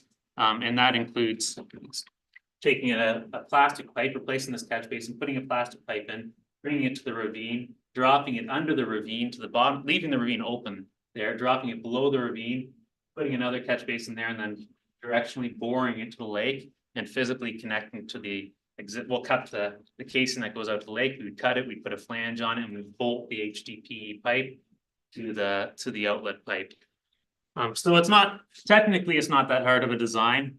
We're just basically trying to give the farm, the landowners at the top and the Nodas that had the problem, basically a direct connection to the lake. At one point, we had proposed to enclose the ravine, but that was met with a lot of resistance from the Whiting Branch drain. So we went with the open drain. As we get in there, when they do eventually bore it, they're gonna have to clear the trees, so there won't be so much debris coming in. We have a lot better catch basins now. When we put oversized grates on it. We've got big bird cage grates as well. And we can get it into the system. I think, well, I'm sure we can get into the system. It won't have the problems that it has right now, but the Nodas and the roads still have basically a direct connection to the lake because their water will never enter the ravine. It's going to go down through a drop structure underneath the ravine and out. So the ravine drops into it as well. So I don't know if you understand what I mean. So like when I bring the pipe in at an elevation, and if the ravine's here, I drop the pipe down, go under the ravine with enough cover to protect the pipe, go through the ravine, and when I get to the end of the ravine, I have to have this catch basin here. I put that catch basin in, and we tie it. It's going to drop into down to the grade of the design, but we're boring from there to the lake. So basically, the ravine's going to dump in. Right now, it's got a culvert that it goes in. It flows down the ravine, hits the end of the ravine, and then it goes through a culvert to the lake. It's going to hit the end of the ravine now and dump in through a ditch inlet with a bird cage grate. So I think that's the recommendations for the future work. We had a lot of meetings on this drain. There were 10 meetings on this drain. So the dates of the meetings and the summary of 9 of the 10 meetings are in the report. One meeting, the 9th meeting, which isn't in the report, it was a meeting that we had with Councillor Van Claver and Elizabeth Cummings, Paul Badette, and myself, where we walked the drain. I didn't have notes on that meeting. It was on site, and so I didn't want to put them in if I didn't have good notes. We did meet there. The parties are all aware of what was said at that time, but it was basically, we just walked the whole drain. Councillor Van Claver came out on behalf of the town to look at it. So the design, the proposed design will be designed to accommodate the 37.5 per 20 millimeter per 24-hour range coefficient, which is generally acceptable for cash crop lands with provisions for surface water. And we carry 760 millimeters of depth so that the farmers can tie into it. The future works, they'll be designed to the same standard. The existing steel outlet pipe to Lake Huron has sufficient capacity and adequate outlet for the watershed in its current use and will be incorporated into the design. It's on the leeward side of a groin, so we're also taking the groin in. There's a couple groins there, some go east-west, some go into the lake. What we need, we don't care about the east-west ones, we care about the one that goes into the lake because it protects the drain. So we're incorporating what the Zerschmieds put in, the groin and the pipe, and it becomes all part of the drain. And there is allowances provided for that under this report. And then as mentioned before, due to the sensitivity of the lake bank, we're going to directionally bore it because we don't want to open cut through the banks. I think it would be too hard to restore, or we're just going to open it up. So we're going to bore, and then we'll remove parts of the pipe up in the top, especially by the lake. We're going to remove a section so that when the lake, if the lake erodes, they don't have pipe hanging out over the bank. But the point is, we didn't want to get in there with excavators and dig a giant trench from the catch basin to the lake and just open it up. We'll bore it, and we'll with an HDPE pipe, we'll put a flange on it, which is welded on, and then bolt it right to the casing. We have to put flanges obviously on both, one on the steel casing and one on the HDPE pipe, but you can sandwich them together and bolt them together, and I'll give a good fitting. There's an estimated cost in the amount of $149,171, which includes engineering fees. And then we get to the assessment. So I guess I can give a very brief description of the benefit and outlet. We did this at the site meetings a couple times, but for everyone present, benefit in the 1990 Drainage Act, it means the advantages to the lands, roads, buildings, or other structures from construction, improvement, repair, or maintenance of drainage work, such as will result in a higher market value, increased crop production, or improved appearance, or better control of surface and subsurface water, or any other advantage relating to the betterment of the lands, roads, buildings, or other structures. So there's a benefit. it's probably easier to say if you can connect to a drain, you're gonna get a benefit. If you could, even if you don't connect, but if you have the ability to physically tie into a drain, you're gonna get a benefit. A second benefit would be considered a cutoff benefit. So a cutoff benefit is when you take the water away. We had one on Egremont, on the Arrow Road drain on Egremont Road, if you remember the one that went down Mondawmin. The people on the north side of the road are assessed a cutoff benefit because the water is no longer traveling across Egremont. If Egremont Road wasn't there, it would be traveling across that area onto them. Now that we've built the drain, they no longer are taking that water. And so that's a term that they call a cutoff benefit under the Act. Outlet refers to once your water gets into the drainage system, you have a responsibility to pay your portion as it goes down the drain. So your outlet assessments are based on areas and land use. So it's a very simple, it's a simplified calculation because you have an area of land. Agriculture is 1 hectare to 1, what was I going to say? They're a 1-to-1 ratio. So it's 1-to-1 for agricultural land. Roads, because they're paved, they put more water in, are a 4-to-1. Gravel roads are a 3-to-1 because they're a bit more impervious. Residential lots, a standard urban residential lot would be 2-to-1. And then you look at the area, and you find out where they're going in the drain, and they simply pay their portion of that drain as it goes down the drain. So there's an estimate of cost and drainage works for this drain. Egremont Road, the road crossing, less any special benefits, has been assessed with 98% of the estimated cost assessed to as a benefit assessment to the road authority. So in the report, there's an assessment table where I broke down the special benefits. So there's a lot of special benefits on a road crossing. Really, when we look at road crossings, we're really only looking at the cost of an open cut across the drain, and then 50% of that would go to the road and 50% of that would go upstream. So they're really, when you look at the amount of costs on a road crossing, you're looking at about 50% of an open cut across that road. The rest is going to be picked up by the road authority. The tower repair and outlet repair have been assessed with 60% of the estimated cost as a benefit assessment and the remainder assessed as an outlet assessment. And the existing steel groin and outlet pipe that are incorporated under this report, they're 100% of the estimate is assessed out as an outlet assessment to all upstream lands based on equivalent in hectares. And that's because everyone's using that outlet. It's like a pump. A pump's maybe easier. Everyone's got to use that pump to pump their water. Everyone pays their share under an outlet assessment. Maintenance. So the maintenance specifications are included in this report. Landowners have been made aware, again, that the proposed scope of work here in this report, when you look at this assessment, significantly less than what it would have cost to proceed with the future work. So, and I've talked to some of the landowners on the drain and they're quite aware that if it does go in the future, yes, their assessment's going to be larger, but this report's dealing again only with the 3 items that we're fixing plus the engineering. But when they accept this report, of course, they accept the maintenance schedule. So landowners have to be aware that, you know, this report, the maintenance specifications are for the entire report down the road. You're not going to get a chance to come back and say you don't agree with it. Your maintenance schedules are accepted now. And then also everyone has to remember, you know, we all had a copy of the report that I did that went to the lake, but you don't do it for 10 years. You're going to have that cost plus inflation, plus even the additional cost to mobilize to the site to do the work. So I don't know what other environmental costs will go up in the future. We can't predict that, but the point there again is that you can't assume that you're going to get the same price 20 years from now for the outlet pipe to the lake. It's not going to be that. So I am available to answer any questions from the council and from landowners. Thank you, Mr. Garrett's. Well done there. Lots to go over, hey? It is. It's a lot to take in. Yeah. We'll hold off on the questions just for a few minutes. We're gonna now, if there was any written correspondence come in, Jessica? Yeah, from Paul Badet, Isabel Amin, and Mr. O'Mani, and Dan Gutteridge. Appreciate that. There's also a letter from Mr. Winch that I know you received as well. Yeah, that was already on the agenda.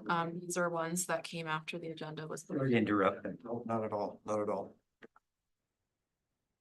Are there any landowners in attendance? I know, Mr. Badet, you're hoping to speak for. It's Isabella Mean and her spouse, Omstra. Okay. But other than that, the O'Manis and the Weingarts aren't here. Okay, and are you speaking on a few of the landowners' behalf? I'm speaking on, so I should Sure. Stan, I'm speaking on behalf of Isabel Amin, who's the adjacent owner to us, as well as Janet O'Mani. Okay, very good. Well, thanks so very much for your interest in offering to speak to council in regards to this drain. You're speaking for yourself, as I mentioned, a few other ratepayers. As aforementioned, you'll have 10 minutes to articulate what you're hoping to make clear to council.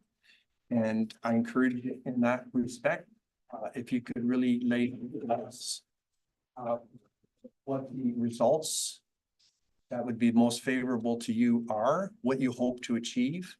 I know in our last meeting in that regards, it was a little hard to discern exactly what you had hoped for.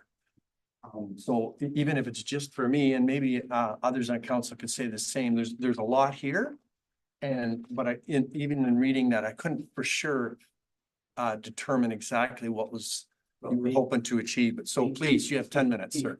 Well, let me address it because I'm much more organized. Last time around, I apologize, but I had other speakers that were supposed to comment at the 11th hour.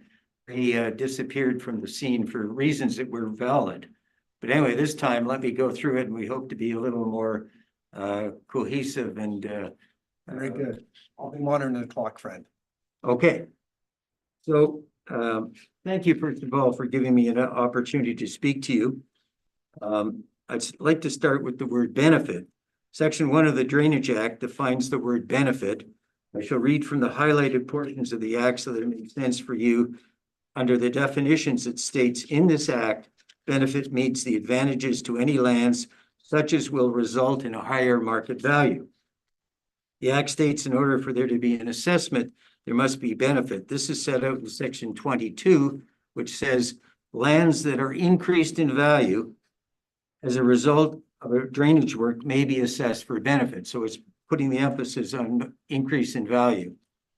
The case of Anderson versus Thurlow, which I went on to perhaps too long at the last time, is in the court of the drainage referee and heard by Justice Clunas, who is the most respected judge that ever dealt with these type matters. In the case of the Anderson case, he quoted from another case saying, benefit means increase in value.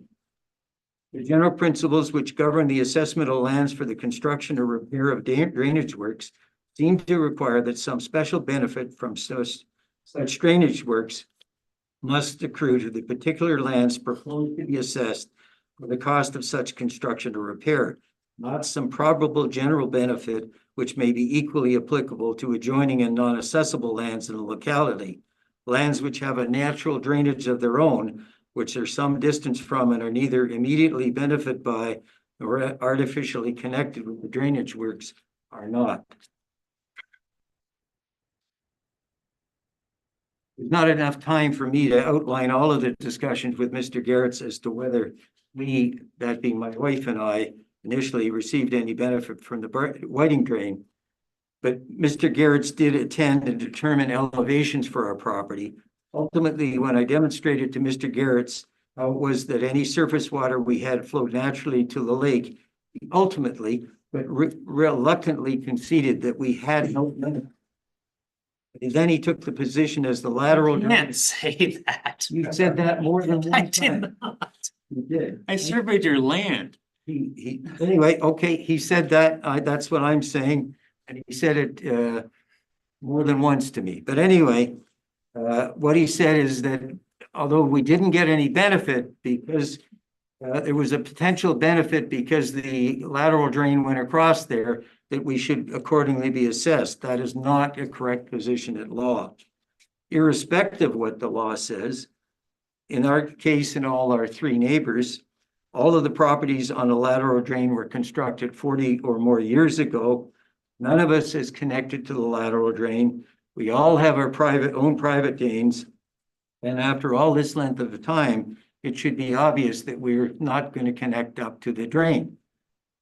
It was suggested at the last meeting of council that we should consider hooking up to the drain. But if we did that, there's the potential for backup of dirty water. Ours is clean going to the lake. And more important, we were directed, I shouldn't say directed, but we were instructed and suggested by the then township of Plympton, Wyoming, well, Plympton, yeah, that we should hook up our, sorry. We were advised to put in a private drain, and we did that. None of us hooked up to the closed lateral drain. And why should we now be penalized for having acted on the direction of the township? The landowners on the lateral drain, who I'm speaking for, want to abandon it. You asked for one of our comments, and that's it. We have no need for it. We get no benefit from it, and we do not contribute any water to it. Mr. Winch, who was the catalyst that resulted in the lateral drain being created, has written and confirmed his agreement to the abandonment of that lateral drain. The lateral drain goes from west to east and is closed. The exception to that is that there is a prong going from the southeast corner of the Amin property at the north limit of Egremont Road, which proceeds northward to join up with the west to east part of the drain. At that point, is the catch basin that takes an inconsequential amount of water off of the road. Because of the water draining off of Egremont Road, what we are suggesting is not that we remove the drain, the lateral drain, but rather we grant to the town, who are the only benefactors from that northward prong, we give you an easement over our properties. The easement can be registered against our property and the drain left in place because it's closed and otherwise not used. And that would actually formalize what's happening now, because nobody accesses, puts any water into the lateral drain, and we get no benefit from it, but the town does. And I point out one point at this point in time, I pointed out to Mr. Garrett's on 3 occasions that the town had not been assessed, although we are, for that lateral drain whatsoever. In other words, we're all being assessed. The town, or the road authority, as he uses terminology wise, is not being assessed, although we are. So there's something wrong in that regard. There does not appear to be any argument amongst anyone that the main problem with the drain is the catch basin on the south side of Egremont Road. I included in the material I sent you a picture of what it looks like flooded. The catch basin is only 11 inches by 11 inches. In terms of opening, the openings are at the bottom of the ditch along the road when there's a heavy rainfall with a large flow of mud and debris restrict or closes off the openings to that catch basin, causing flooding, as is seen in the photo material I provided to you. 3 minutes. On your last 3 minutes, just so you're aware. I'm down to 3 minutes. Well, I want to be very quick. The pipes leading down to the beach. Mr. Garrett's raised that or suggested to me that there was a problem where water was spurting out of that pipe. I looked at it, hammered on it, provided videos to Ms. Wilson. In any event, they show me hammering hard on the pipe. And I asked about that.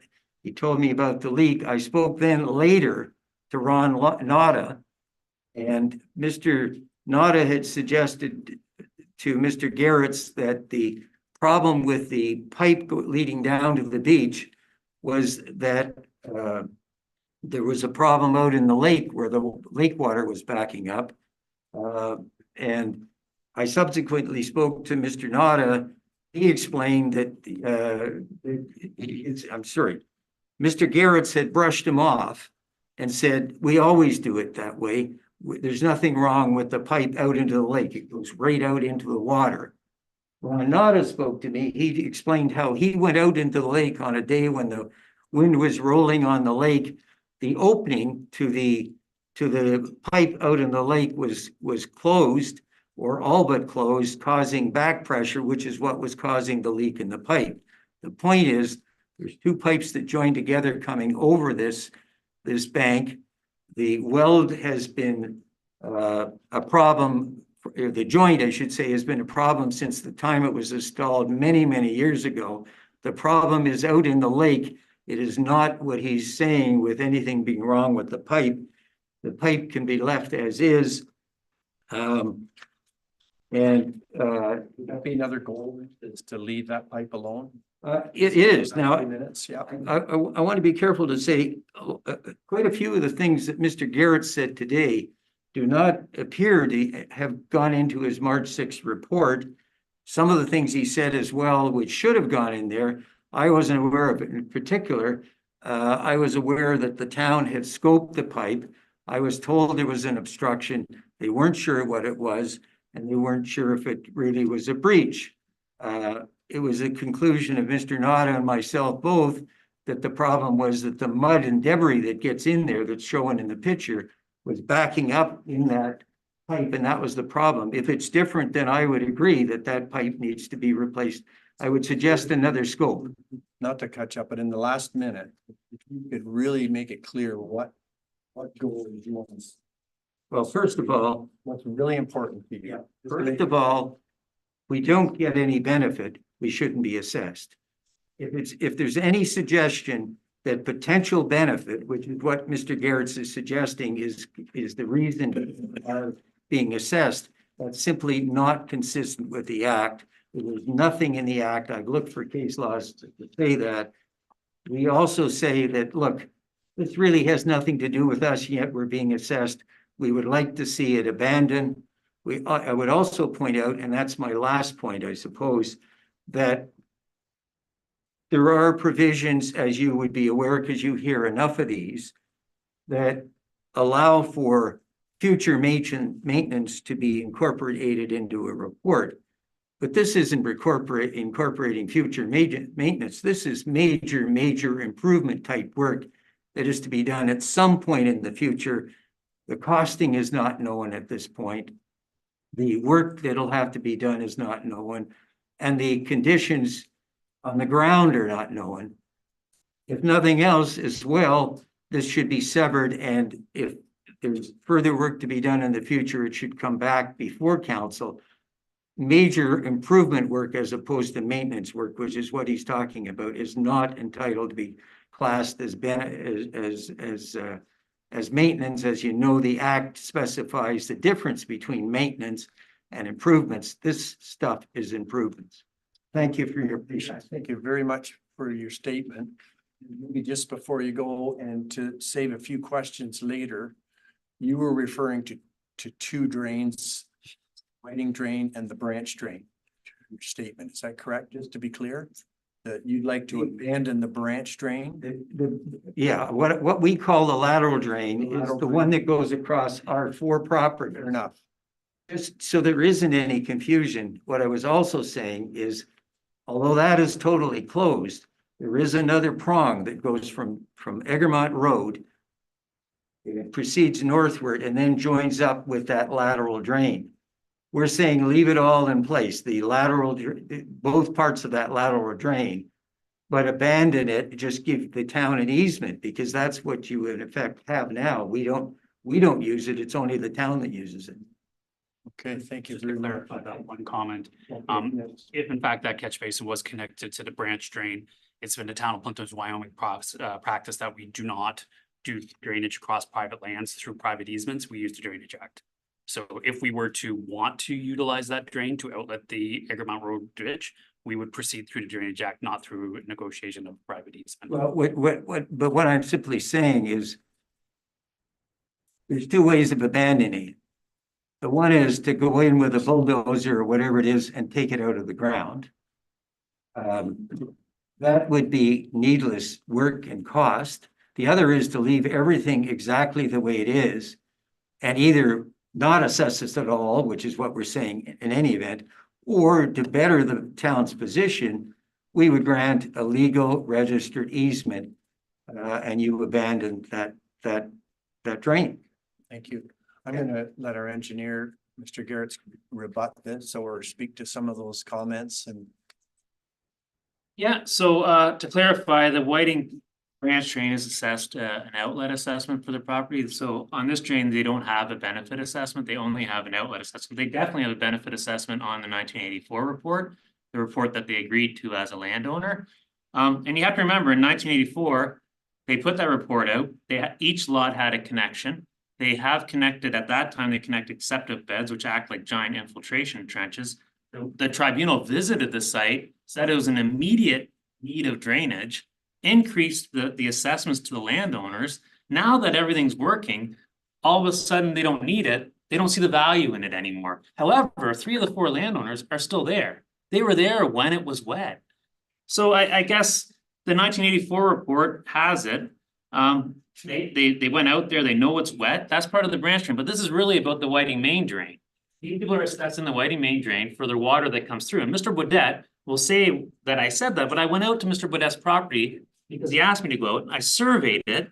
And even if let's say he could abandon, he'd still be in the drain because his water, the front yard flows to the drain. There's a giant low spot on this east side of his yard that goes directly into the Whiting main drain. So I don't understand. Like, I wouldn't go out there and say, you don't have any value and it all goes to the lake if I've done a full survey of the front yard. I also surveyed the Weingard properties, the Winch's lands. He's not in the report, Doug Winch. The 1984 report clearly states the drain was constructed for the 4 lots in the road authority. So the Winches were never assessed a benefit, an outlet, or a cutoff benefit. So Doug Winch's letters, they're a landowner within the community writing. He obviously has some information on there from living there, definitely. You can't discount that, but he's not in the drain report, so he can't ask for it to be abandoned. And I don't think there's that much more to say. We have I did put it to future. The reason we have this as a future maintenance spec is because I designed a drain to bring it to the lake. We had the first meeting to consider, and there was so much against it. And even the landowners that need it didn't want to go through with it, that I didn't want to just turf this report and charge it out. So I changed it to future maintenance. We do that. We do future maintenance of culverts all the time. This is a bit bigger. I've done it before on a couple of drains where we run into this situation. But that's why it says a future. The landowners, for some reason, won't accept it. Well, it's the cost, obviously, won't accept the report. Right now, everything's staying it is. The coupler at the bend, coupler at the end of the drain that's leaking is just staying put. We're not touching anything. We're fixing 3 of them. But one day, when it fails, the intention of future maintenance is that they can get through and they can maintain the drain. Otherwise, I feel that, we'll be right back here in 20 years. So, I mean, I can't shove a drain down someone's throat. I can, but I mean, it's not great. The 2 landowners, we had a lot of calls. You can see I was ready to issue this in October. And by the time I got everyone to agree about it, it was May 6th. I still didn't like to put it that way, but in the end, it's the landowners are paying for it. And so I felt as the drainage engineer, the best value for money on this drain report was to put it as future maintenance. I mean, the Whiting branch drain, they're in the watershed. They're in the watershed till they're abandoned. And they've got septic beds tied in, which are infiltrated because they're disconnected from the system, now acting like infiltration basins. They could have anything tied in that drain. And to abandon it and put it under an easement, well, that's just hurting the people downstream because on the main drain, because now you've got people that are tied into it getting a free ride at the outlet. I mean, the drain was put in there for them to develop their land. And now that it works and has cleaned it up, they don't want it. That's, I think, all I have to say. Can I respond to that? Well, just before you do, Mr. Baudet, I am going to offer any other leaders or landowners if they'd like to speak. Is there anybody else here that would like to? Yes, Ron, please. So right up to the, this is a comment to Mr. Baudet. I got a letter here that everybody on council probably has from the Weingards saying, there's one letter saying they wanted to abandon it. Their last letter says they do not want to abandon that drain. I can answer that if I. Well, I'll make one more comment. Okay, sure. You made a comment that you have a private drain going to the lake. Unless you have St. Clair Conservation Authority approval, from my understanding, that's illegal. Private property owners cannot dump your water into the lake without a conservation. I can answer all of those. Starting with the last one, the Conservation Authority and the town changed its policy. That's why probably the Amin property does not have their own outlet to the lake. They don't put anything into the lateral drain, but the requirements of the Conservation Authority changed up until the time slightly after we built. There was suggestion wanting everybody to do what we did. They then reversed their policy. So you're correct in that regard. In terms of the Weingards, they wanted to be on board with us. Marion spoke to somebody here, confused her and was told, and I'm not saying it was deliberate, but she was of the mind that the town would be insistent that the whole of the properties would be dug up to take out this lateral drain. That's not what we're suggesting, but she emailed me and said she changed her mind because she was told that it would have to be dug up. So that's the reason for her change in thought. Just a moment there, Ron, how are you doing? You got some more? Yeah, just another comment on Mr. Winch's email letter you probably got. He made a comment in there saying that there was no issues with flooding until the Notas retiled their property 4 years prior to September the 8th of 2023. Randy and I have owned that property since 2008. I agree with what you're It has saying. not been retiled. We have never retiled it. I can actually prove to you it was tiled in 1979 because we dug up some tile last week. It found a sticker from 79. That is correct. I agree with that. Mr. Winch was told by Mark Harder, but it wasn't correct. So let him speak. Thank you. We're in favor of cleaning up on the south side. We agree, and honestly point a few fingers at the people that ran the fiber optic cable. They cut through our main that time. It sucked the dirt in, plugged the culvert off, understandably. The cement culvert, it has those two little holes in it. Yeah, we agree. It should be replaced and put a proper catch basin in there. And I kind of like the idea that Mike's come up with so far. The only thing that I oppose to, and I know I'm not going to stand a chance against this, is, and Mike said it in his report, at the end by the lake, that culvert was privately put in. Privately. Well, then why should I get assessed on it? If they privately closed that in many years ago, I shouldn't have to pay for that repair. I wasn't involved with it 30, 40 years ago when they privately did it. They did it on their own. And if it's wrong and has to be fixed, I think that should be their responsibility to fix it. It was an open ravine, my dad said back when he was a kid living there. Yeah, there's a report where they enclosed it. What happened was, the Zerschmieds put a new bigger pipe out to the lake and they didn't go through the act. So it was always enclosed, like the ravine was enclosed. Yeah, there's a report in 19. No, it was open. There's a report for the corrugated steel pipe. I have it if you want it. I have it here. It must have been open all, I mean. No, at one point it was open. 40 feet. Yeah, but the last 40 feet was open to the lake. Well, no, did it just come down the bank and dump on the lake? Yeah. Well, we wouldn't do that anymore. No, but I'm just saying, they privately did that, so now if there's gonna be an issue with it later, well then you should have to privately pay for You're it. reaping the rewards of what they did to apples to apples. Yeah, you can't outlet to the lake that way anymore. So for you to outlet to the lake currently, you'd have to put a new pipe in. So if you're saying that you shouldn't pay for the old pipe to actually gain an illegal access to the lake, you'd have to put a new pipe in and spend more. So it's danged if you do, danged if you don't. It is the silver lining that you haven't had to pay and bring it straight out. No, the O'Brien drain actually has a subdrain underneath it that drains in, and that channel that leads up to it holds it as a retaining pond as it drains through the pipe. And then if there's a significant storm, it overflows and out. So there is an outlet structure there. I think we can release you to have a seat, Paul. Can I briefly respond to some of the things though? I think I'm gonna hold steady with that. There's a lot to cover here just yet and a full agenda for tonight. So thank you though for what you participated in so far.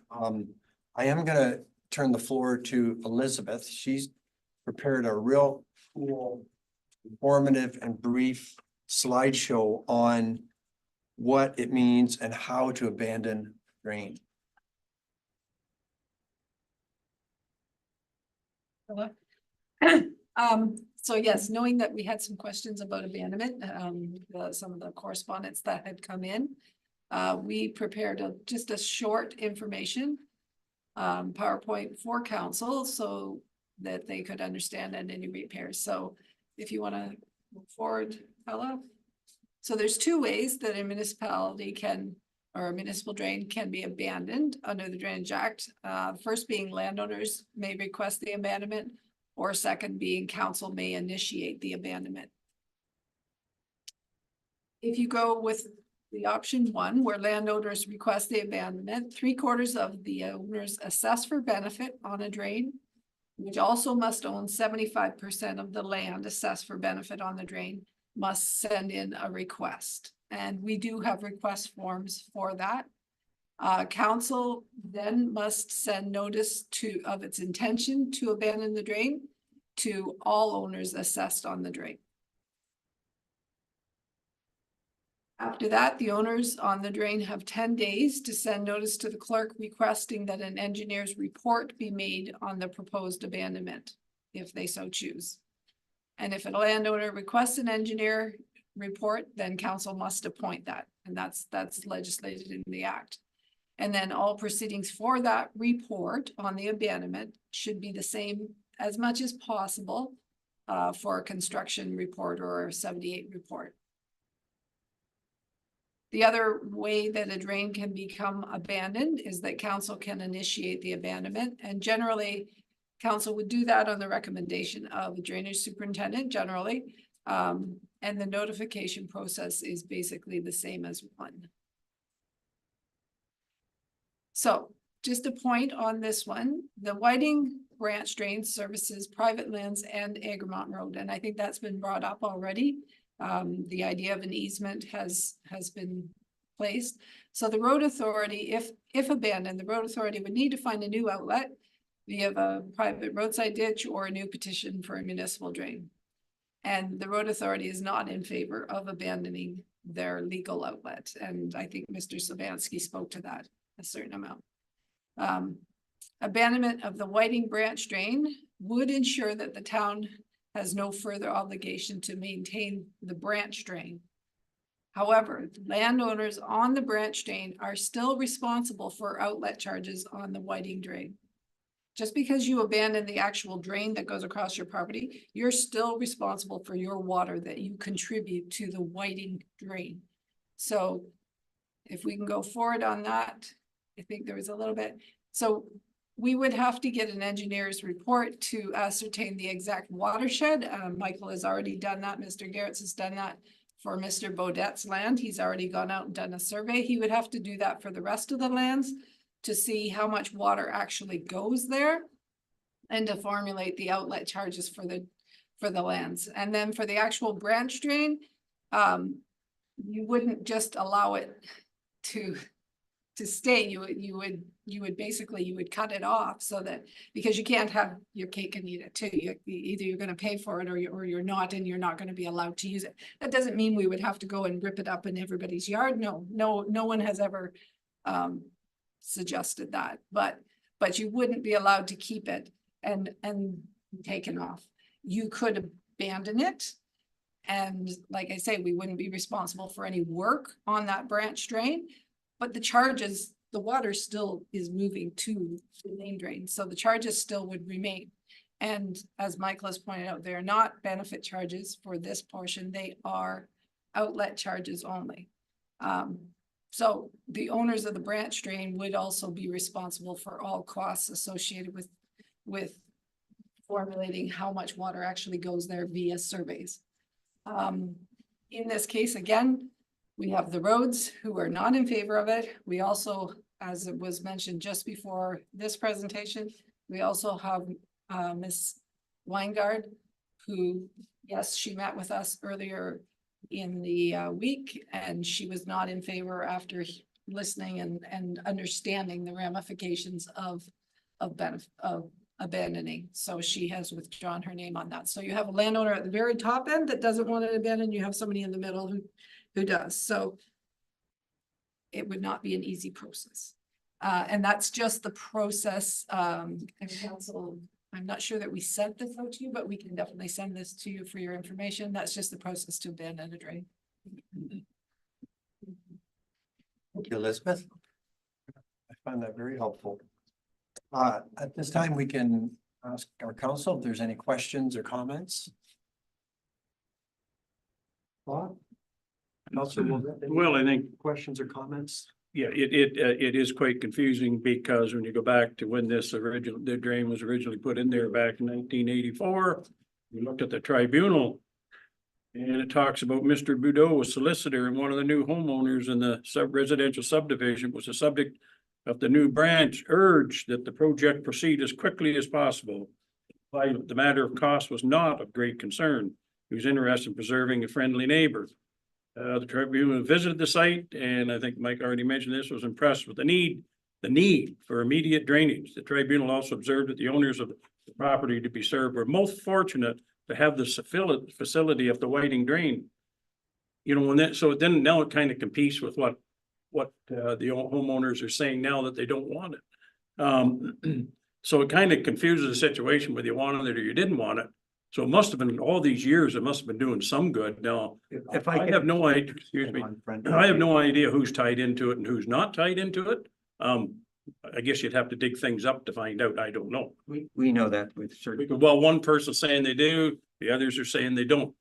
So, you know, I'm still not sure after all this talk, what you're really asking for. Why? If I had a drain going through my property, why would I want to abandon it? Especially to have the opportunity to tie into it if you do have some water problems. And I'm still hearing there is some water problems, so why not tie into it? You have a connection, you're paying for a connection, so why not tie into it? It's not a big cost. The cost of what we're doing here tonight is probably gonna be pretty near as much as what it's gonna cost you to go ahead with this project. So I'm just a wee bit confused on here, what's right and what's not right. Can I address that then? And the other thing, I'll say one more thing. You abandon the drain and now all of a sudden you have water problems. Now you don't have a drain. Who's gonna be responsible for that? Like, especially if there's one property owner that doesn't want to abandon the drain. Who's gonna protect them now that they want the drain left alone? First of all, You know, let's remember that this is a closed drain. You can't get water into it. You can't get water into it, only at the road. That's the reason why I was pointing out.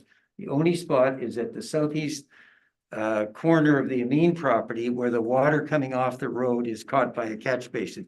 and that's Our properties cannot get water into that. Second, this came about not because of the owners of these properties. It seems confused in the records, but Doug Winch wrote to Plympton Township and said, I got a flooding problem because the people to the east of me, the Weingards and the Omanis, had taken the soil from their bank, put all that soil on the roadside of their house, raising up the land by 1.5 feet. That's what his letter's talking about. As a consequence of that, he had a flooding problem. The township responded by causing this drain to come about, but it didn't serve, as Doug says, it didn't serve my purpose. I've still got the flooding problem even today because it's a closed drain. He went about doing, I know, remedies of his own to solve that problem, but he puts no water into it because he couldn't get it into. It's closed. None of these owners put it closed. As the letter from Mrs. Amin indicates, in her case, she was a third owner, so she wasn't sure of the situation, but her plumber told her her her sump pump pumps to the other side of the house from the drain. And additionally, because she wanted to be sure, as her letter indicates, she went and acquired dye, flushed it through her sump pump in great quantities, and then looked at the spot where the drain that takes the water off the lake outlets to the main Whiting drain, and there was no dye coming out. Nobody gets a benefit. I think the question maybe Councilor Robert is why wouldn't you use it? Why wouldn't you hook into it? Because we have no need for it. We've got our own private drain. Which is why, despite what Mr. Garrett said, I showed to him on the ground in the case of our property, which is the only one that could get surface water, because you have to understand that our property on the east limit is the high point between water going west and water going east. So the people like the Amins, the Omanis, and the Weingards, for them, their water to flow, it would have to flow upland because the property drains the other way on the other side. So their natural water doesn't go to the main Whiting drain. In our case, as I showed to Mr. Garrett's, and despite what he said, he agreed we got no benefit, but pointed to the potential to hook up. And I showed him how, because of when we put in our private drain to the lake, the ground sunk And any water that would flow off of our property was caught by that sinking, and it goes right down to the lake. And so the surface water goes to the lake, and what's coming off our basement, what would ordinarily come out of a sump pump, goes straight to the lake through that. Now, our sump pump never runs. So none of us get any benefit from this. That's the actual fact. We're simply, I mean, it seems so obvious. If you don't get, and we don't get an outlet benefit. That's the councillors a chance to ask some questions. Just to finish, in the front yard, which is the lakeside, from Egremont Road is approximately 400 feet to the south end of the ditch on the Zurchmead property, but it's completely closed from Egremont Road to that point. Our water, despite what he says about our front yard, couldn't get to that because it's closed. There's nothing to get into. There's just simply no benefit. Questions? No, I'm afraid to ask any questions. Beat me up, I don't I'm mind. not gonna beat you up. I understand that you have your own private dream there, but like. I'm not gonna ask any questions. Thank you. No. Councillor Rodriguez, do you have anything like to add or any questions? I don't have questions. I just have my thoughts from listening Sorry? to everything. I mean, I agree that you do, I believe you do receive a benefit of the whiting drain. The branch drain is closed. You've chosen not to connect to it, so I think I've understood that correctly. The way the land drains, you have a private drain that's draining to the lake. By today's standards, you would be ordered. I understand. It's legal. It is clean water, though. It's legal non-conforming, but it's not advisable. I do have one question for Mr. Garrett. When the repairs are made, and the farmers' lands will then be able to resume increasing drainage to that ravine. So will it increase water flow, basically, with the repairs? The same amount of water will go there. It might get a little quicker, but we're not changing the main pipe. We're just changing the one inlet. I mean, it used to function better than it does now. Even if it gets to the ravine, it's gonna go into the ravine, it's gonna back up before it can go into that culvert that they have there now that goes out to the lake. And that's the slowing process? It will slow it down, definitely, yeah. Slow, Yeah, to slow erosion. especially when there's a lot of branches in front of it, like there typically is. We've been out there twice, it's been clogged. And then when it gets clogged, it backs up the open drain, right? Yeah, and I appreciate competing interests of conservation and protection of that environment sensitive area. Vegetation is fundamental to stop erosion, but it's also causing blockages on flow. Yeah, right. So there's a little bit of a conflict there. And you did mention that, I mean, ultimately, my belief is that it is great. It's ultimately the long-term solution to address both situations. But obviously that wasn't desired here.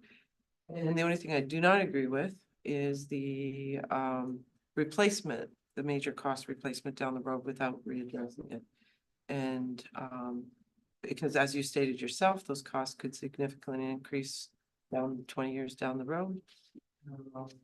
I don't think it should be given. I think it should be addressed at that time if they're not wishing to address it now or whenever time it fails.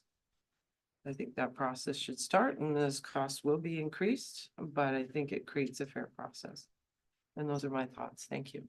May I Hang on, friend. I want to get through all the councillors, okay? Could I correct something which I think is very essential? Hang tight. Councillor Vasey. Yes, the only thing I've picked up on was town of Plympton-Wyoming is not being assessed anything, but I'm seeing here it's close to $80,000. That's for the road crossing. I'm talking about the water that comes into the. He's making some comments. Let's wait for benefits in, so the chair. our water is getting charged and we're paying it. And like I say, the expert at the end telling us what to do. I'm not gonna argue with. Thank you. Counselor Basie, Counselor Bojan. Through Chair, nothing further to add. I had some questions about the abandonment, which was answered thankfully, for the presentation and further discussion. I just want to say, to homeowners, staff, and Mr. Garrett's, you read this report, all these meetings, they were all very productive. So I just want to thank staff, Mr. Garrett's, and the homeowners for all the effort that's been put in so far. That's all I have. Thank you very much. Could I clarify just the one point? That's all. I tried to, in my submissions, make it clear, and unfortunately, I don't speak well when I have to speak very quickly. And 10 minutes limited me. But the point I was making is there are two pipes that go down over the bank at the Zurchmead property at the lake. And that the joint in the two pipes, because there's one connected to the other, when it was constructed, didn't have a perfect weld, and water shoots up at that point. The significance isn't that which could be welded, but why is it that, and Mr. Garrett's just mentioned that the top in the end of the ditch backs up and won't flow. And it was Ron Nada that provided an answer to me, because he raised it with Mr. Garrett's. Mr. Garrett's brusquely put him aside, but Ron had the answer to that. And the answer was when the lake blows and you go out into the lake, what Ron found is that the pipe that goes from the beach, not the one with the leak, the joint leak, but the pipe that goes out into the water to the end of the groin, it's backed up with sand and so on because of the lake roll. And that's what's causing the leakage in the pipe, and that's what's causing the backup in the open ditch part on the Zurchmead property. And Ron was correct, but he was brushed aside because Mr. Garrett's did not recognize that, and he does not appear to recognize it yet because he didn't listen. Mr. Nada, he hasn't identified that problem, which is. Mr. Bodat. Okay, you got it though. You betcha. I got it. Thank you for your patience. Yeah.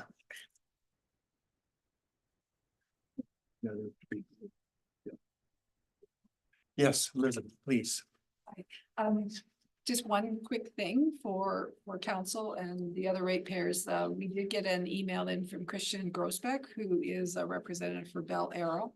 And I think he looks like he was listening to some of the meeting, but he has to skip off. But he did mention that he wasn't able to continue with us, but he is in favor of the report and left it at that. So you have that. Thanks for stopping us to do that. Appreciate it. Well, I'd like to read a motion here. Sorry, Ron, yes. Would you consider too, if this project goes ahead, Randy and I, from the ditch along Agramont on the south side, if they would kind of clean that up at the same time, if possible. Like from our east driveway at that farm at Lakeview Farms, that east driveway to that catch basin area, when the guys were in there digging the trenching, it's kind of filled in spots. I think that should be cleaned out at the same time when they do that. That could be put into the repair job or the maintenance. That would. That's a separate thing, whatever. I'm just saying, while you're there, it'd be a good idea to do it. It can be done on the road already. We can add it. Okay.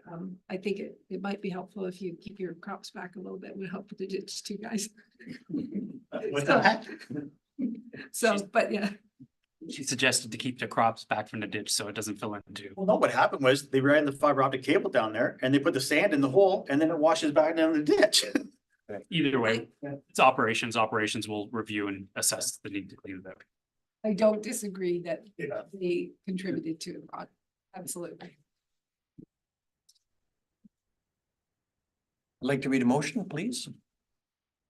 Moved by Deputy Mayor Nettie McEwen, seconded by Bob Wolvett, that the report by Mike Garrett's, engineer of M. Garrett's Consulting Incorporated, dated March 6th, 2024, regarding the Whiting Drain, amended at the April 10th reconsideration meeting, be adopted, and that provisional bylaw number 35 of 2024 be read a first and second time, and that the mayor and clerk be authorized to sign the said bylaw. Favor? Carried.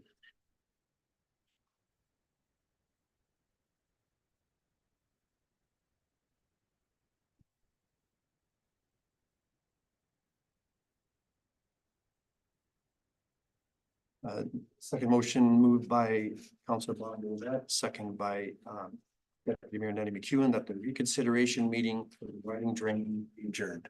In favor?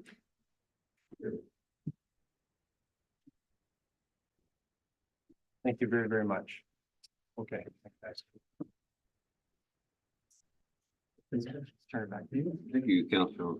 Covering council, let's take a 14-minute break while I ask you to return to your chairs at 7:30, and we'll proceed right ahead. As I mentioned earlier, we have a full agenda. That's your consideration is forward.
All right, welcome back, everyone.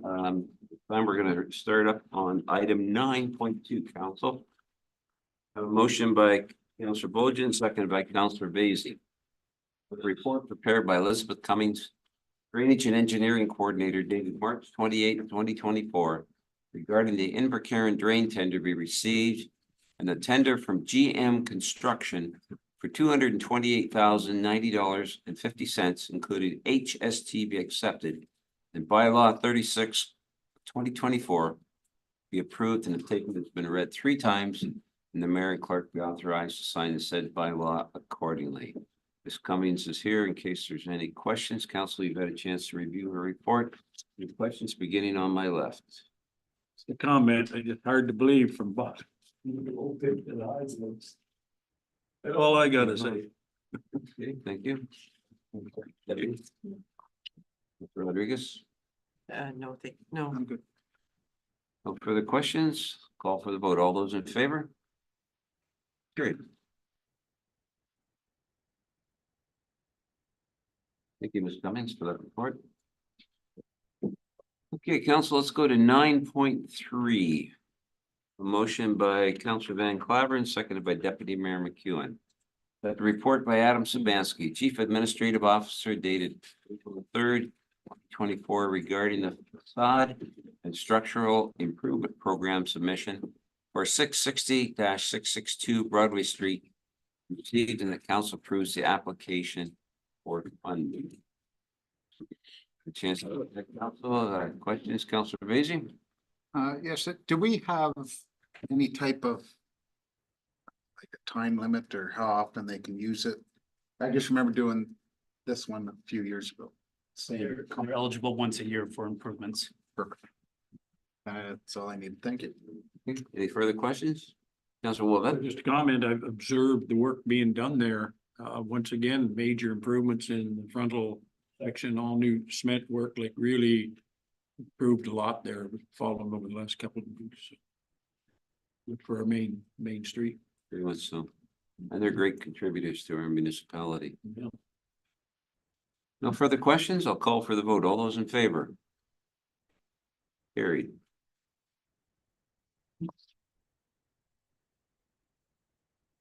Okay, clerk, anything under that's been added for bylaws, number 10? Okay.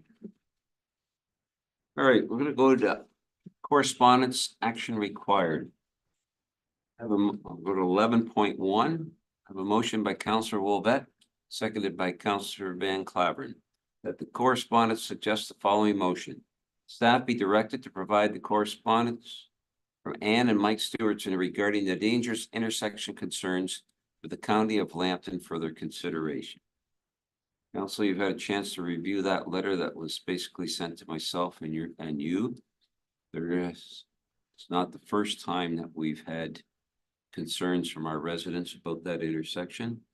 I'm sure probably all of us have had near misses there as well.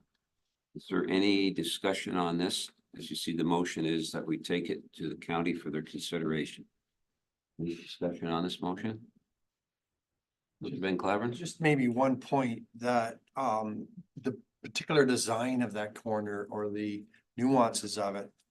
There's a similar intersections at Churchill and Highway 21 and London Line and Forest Road. I don't know if the fire department or if the county can provide us with the amount of accidents that have happened at any one or all 3 of those intersections. Not necessarily going to tackle updating them all, but they have very similar designs. I think Forest Town Line and London Line has been addressed, and I believe there's scheduled to be a roundabout going there in the near future. Oh, fantastic. Unfortunately, there was a fatality not that long ago. A person from Watford area, I believe, sadly passed away. Mr. Sabansky, you had your hand up. The town of Plympton-Wyoming, as the lower level road authority, does not manage those intersections. Those intersections are always managed by the higher road authority, which in this situation would be the county of Lambton. Thank you. So we wouldn't necessarily have that data, but the county of Lambton may. Councilor Rodriguez. Thank you, Mr. Sabansky. Thank you. I drive through here all the time. Lakeshore and Arima. And back in the day, before the speed limit was reduced, I mean, I would say it was way more dangerous back then. Especially when we had winter road conditions, people go flying right through there into the fields, ditches. It was quite a scary curve. But since the speed limit went down, I have never personally been into any incidences in that section, but I don't live in that area, so I can't speak for that. But the County of Lambton is scheduled to do road work from Mandalman to this area. Is that road work going to provide maybe some sort of improvement in that sense? Like road widening or? I don't know I think the details of that. I think Mr. De Silva, if memory serves me correct, it's back at Fleming. They're gonna work on that intersection there and expand that out. Yes, your worship, there are some improvements gonna be made at Fleming, but there are no planned improvements at Arima. So the road profile will remain as is, just rehabilitated. Thank you. So, Councilor Willett? Yeah, there's no doubt that it's an odd corner, as John says, and Churchill line here is exactly the same way. You gotta come in on that angle, and I'm not sure, see, the big new fence put along there, the big new board fence has been put along there recently for that new subdivision on the point. I'm not sure if you're heading east on Egremont, whether that impedes the vision up to the right on Lakeshore or not. I'll have to have a look the next time, but my recommendation for this would be forward this letter to county council and since it's their jurisdiction. And the writer of this letter is aware of that as well. Yeah. But yeah, it is an oddball. I always come and turn right to the right so I can get a good look, but yeah. I don't think there's much. Bulgin? Yeah, just add that. I turn left at that intersection every single morning. The fence doesn't necessarily block your view, but you do notice a difference in terms of safety. Like if a cop does radar at Kingston's Cove, it's a safer intersection for about a month or two, and then people start picking it up again. So yeah, it's largely speed related. Because if you maneuver it, like Councilor Bet's saying, you can see it's just how fast those cars come around the bend. But it's a county's got to address it. So. Councilor Rodriguez. I would like to second that, that yes, it's definitely like the QEW going to work and coming home from work. But I'm not a speeder, so I do traffic control by driving slow. Slow moving vehicle sign on the back. Yeah. All right, so council, I think I'm getting the feeling that we'd like to ensure that this goes to county council the county of Lambton for their review on that. All those in favor? Carried. Thank you, Ann, for bringing that to our attention. We appreciate that.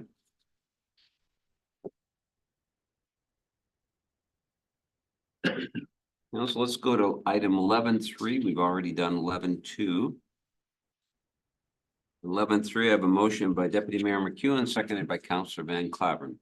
That correspondent suggests the following motion. That council endorses a draft resolution regarding securing access to natural gas for our community in Ontario, and a draft letter to Sarnia Lambton's MPP, and direct staff to formalize and send both documents on their behalf. Any questions on that? I think we talked about this previously. I'll call for the vote. All those in favor? Carried.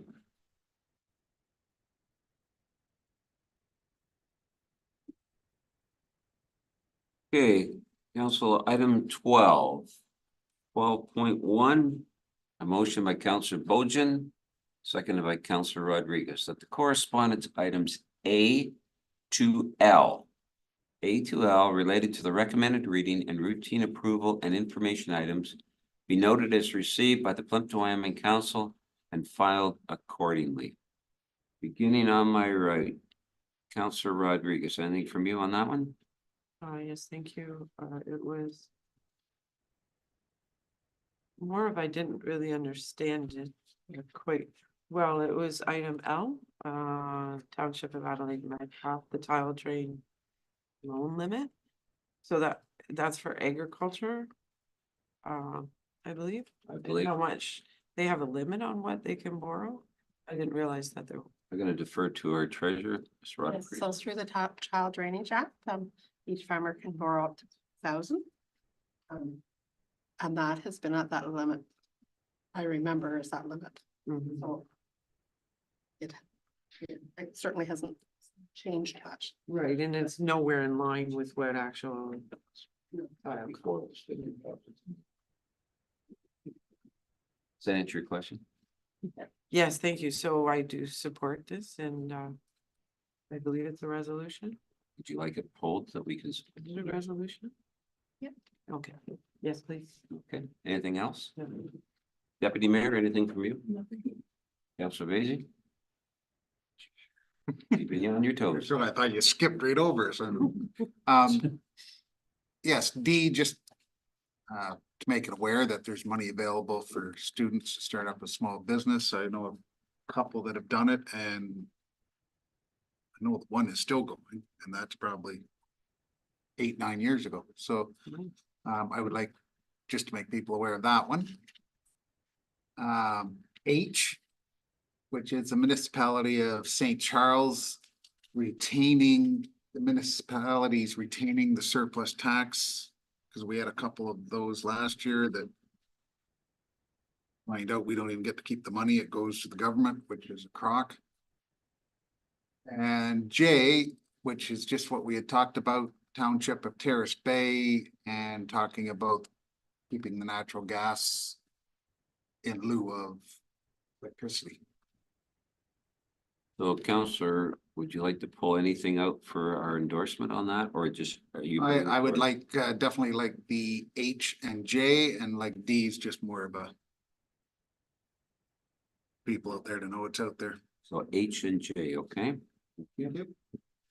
Councilor Van Claveren? Nothing further for me, sir. Councilor Bojan? Nothing additional, thank you. Councilor Wolvett? No, I had H, same as Mike there. Thanks.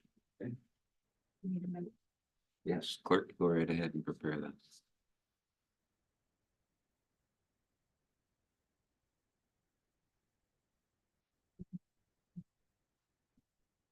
Okay, I need a seconder for Councilor Rodriguez's one with item L. Your seconder on that one. Councilor Van Claveren?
Okay, I have, I need a seconder for Councilor Vacy's. That would be item H.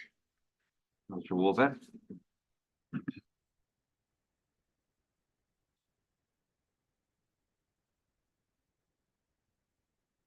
Just to confirm, it was J was the third one? Terrace Bay Energy Transition.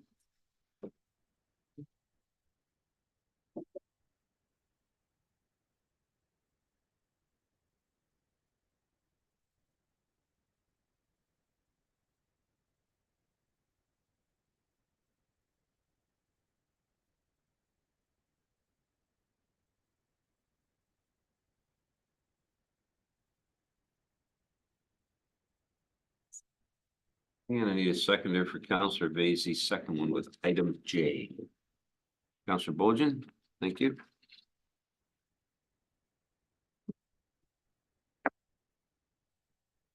Okay, I have a motion by Councillor Bojan, seconded by Councillor Rodriguez, that correspondence items A to L relating to recommended reading, routine approval and information items be noted as received by the Plympton-Wyoming Council and filed accordingly, save and accept for items L, H, and J.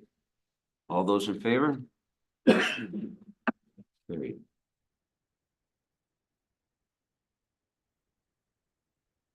Motion by Councillor Vaizey, seconded by Councillor Bojan, that council supports correspondence item J, Parents Bay regarding energy transition. All those in favor? Carried.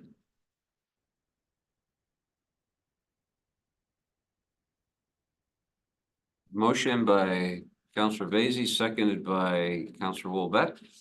The council supports correspondence item H, the municipality of St. Charles regarding support for municipalities to retain surplus from tax sales. All those in favor? Carried.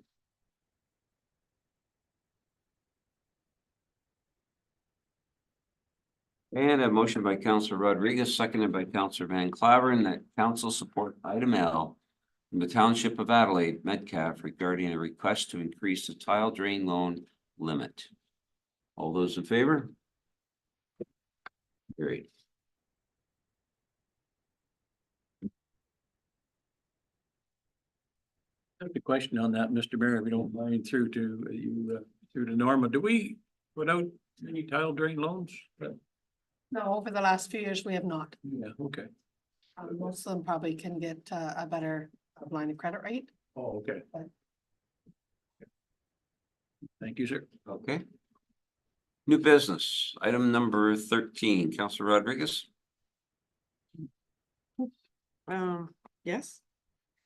So in the spirit of community service, seems to be the theme. I wanted to know what the status was of the Huron Shores Optimus Ice Rink proposal. The last discussion on that was about 2 months ago now. At that time, it was supported to have a committee, I believe, formed, and there's been nothing since then, and I know there are concerns in the community as to why it hasn't come forward again, what the plan is. So some clarification. Okay. You want this one? Yes, please. Thank you, Your Worship. So I've met with a representative of the committee or the Huron Shores Optimus to kind of get a game plan together.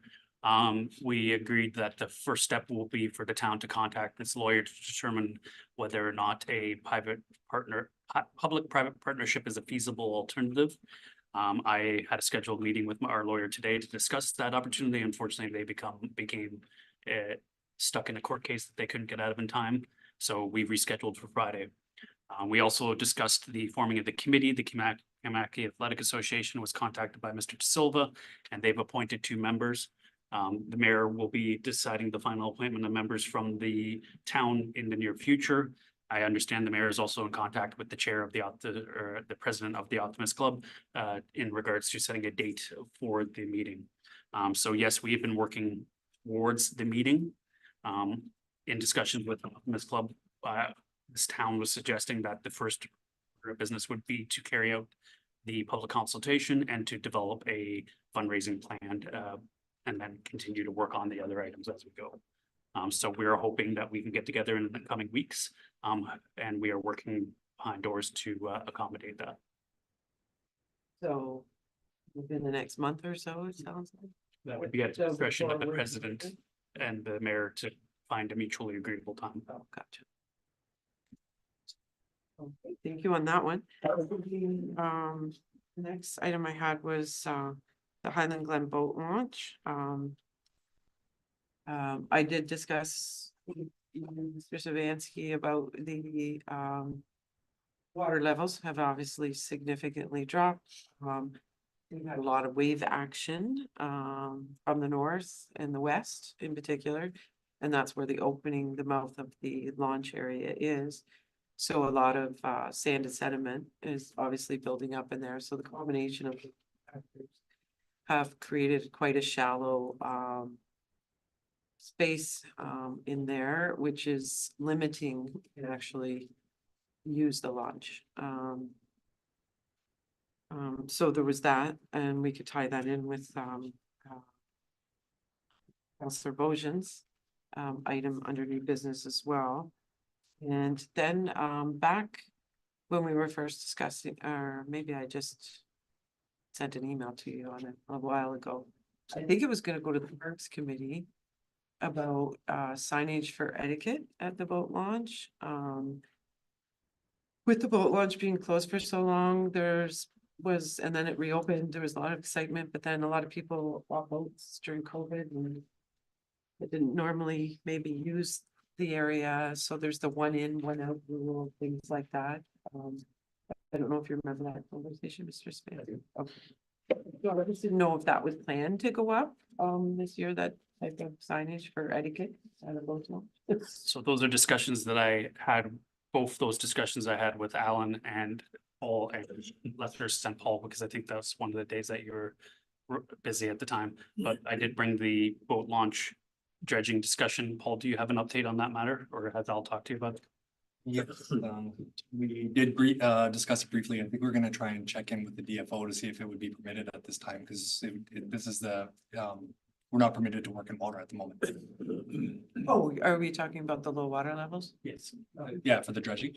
Department of Fishery Ocean does not allow in-water work until July 1st, so. March 15th and July 15th. Thank you, July 15th. Either way, you typically to do in-water work at that time would have to get an emergency designation, which has its own process to do, which would be challenging in this situation. Oh, for sure. So that is really gonna limit the ability. So that launch for the time of work. Unfortunately, and due to governmental regulations, there's not significantly a lot we can do this time. In regards to the etiquette, I did think I passed it off to the Parks Department. I don't know, Paul, if you've heard about that, but if not, we can follow up on that later.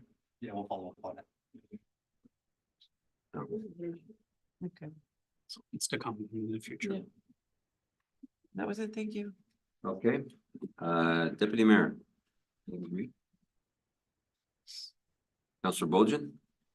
Thank you. I just have the one thing. I know I circulated it to council and staff. It was a letter from the Blue Water Anglers. I won't go into what they do and all the good stuff they do at the hatchery. But they do a lot of good stuff from a conservation perspective with repopulations. And they also do a lot of good stuff with our schools and our students in town. They've asked depending on what the water levels are in that boat launch and what kind of boats can be launched there. But they do their annual fundraiser, which is the Salmon Derby, and they've requested to have the ability to not have to pay the launch fees for that 10-day period to encourage participation in launching from that boat launch. So I let them know I bring this letter to them because they just met last night. I'm personally in favor. It's early in the season. I personally don't see an issue with letting them launch without launch fees. It sounds like other marinas do it as well. So I thought I'd bring that forward to council for discussion. Thank you, Councillor Bojan. I must not be honest, I hadn't had a chance to read it because you just got it, so I apologize for that. So I'm gonna have to go on council's thinking on that. Is there any discussion on that? Councillor Wolbeck? Only problem with that, you know, this council has made every attempt to get that boat launch open for those type of people. And it's very expensive. And then even the dredging we just talked about, I'm not sure how much it costs, but it's not cheap. And so that was our purpose, to get it open for our fishermen and people to use it. And those funds we're going to depend on to try to keep that boat launch open. So it's kind of petty in a way to say, no, you know what I mean? I can swing either way on it, but I would have thought an organization like that would want to support it by paying for their parking and stuff in order for us to keep it up, because there's going to be a big cost to keeping that up. So, you know, I don't know. It just doesn't really make a lot of sense. I thought they'd be happy to donate. Councillor Bojan? And I guess I'll just reiterate, there are lots of people who use that launch that I've talked to, not lots, but there's a handful I've talked to who will be buying a pass for this season. It's mostly, there's a lot of folks that take part in this fundraiser who aren't going to be launching as frequently as true anglers that are launching out there. I personally see it the way that we granted the church, we waive fees for a park rental for a fundraiser. It's 100% fundraiser. It's 10 days. And most of them are probably gonna buy passes anyways, because they'll be using that boat launch all summer. It's more, in the letter, they talk about they're trying to encourage wider participation. Well, my follow-up question, so this wouldn't be just for that group, it'd be for anybody for that period of time? I'm not sure how we would do it legit. It would have to be, it would likely have to be for May 2nd to, or May 3rd to 12th is when their derby takes place. So we're gonna do it, that's what I would agree with, if you're gonna open it up and give them, you know, their organization, then you open it up for the salmon season or whatever. It's not a big deal, but we're trying to keep it up. You know? Councillor Rodriguez? Yes, I would say I support this too. It is early in the season, although I would say because we're having a non-winter season and the water is warming. That the boat launch is being used. I do see quite a bit of boats out in the water, early morning fishing, after dusk fishing. So it's good to see that activity happening. There might not be any fish left by May 8th, just real quick. Because it's so active and there's a lot of nets going in the water. And a lot of good fishing to be had, so I totally support it. Any further discussion? We need to draw up a motion to support that. Just make a comment. Yes, Councillor Beza. The last time I checked, there was somewhere in the neighborhood of about a dozen seasonal passes for that boat launch. And to me, that is ludicrous. If they think we're gonna spend another 50,000 to dredge it, and we've got a very small population paying for it. Because I'm not gonna sit here and support it if people are not going to pay for it. That a year ago, when we put 100,000 into it, that we got it open, it's there for you to use. We need your help to pay for it, and if people aren't gonna pay for it, then they're gonna lose it, in my opinion. So I agree 100%, give them the 10 days and whatnot, but if you like it, you better pay for it, because it's not gonna be there forever. Mr. Sabansky? To build off that comment, I know Public Works and Clerk's Department have been discussing this. We're currently in a passive enforcement stage, education, etc. That very quickly in the summer is going to move to active enforcement, where it will no longer be reminders and flyers. It will move into fines. So I do know there's a lot of boaters who are currently using it without passes. And given that it's early in the season and we will be allowing for free use for 2 weeks here, it's not necessarily challenging. But in the prime season, we will start actively enforcing that bylaw. So any of the voters who are listening or who council knows may want to make sure that they're aware of that. I mean, the prime season, we will be actively enforcing that bylaw and laying fines. Councillor Rodriguez? Yes, and that is also widely used by Indigenous for fishing. So there's that consideration, and the fact that we're limited to certain size boats at this point is going to drive down those seasonal passes, unfortunately. Those were my. Thank you, Mr. Mayor. Adam, what is gonna be the fee again? Can you just remind me, please, for a year's pass? $200. Season, for a season. For season. So if you can prove that you're participating in the Derby, why can't we give them a discount on the year's pass?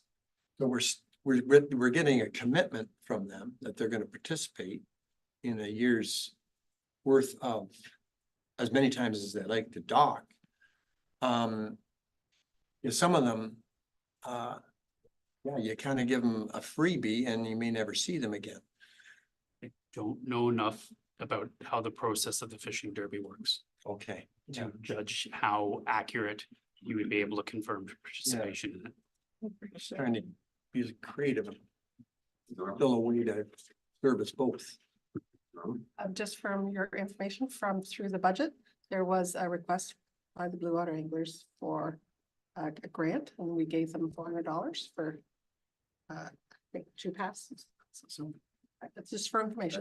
That sort of was for their gift in the tournament, was it? Yeah. Prizes in the Derby. Oh, everybody hear that?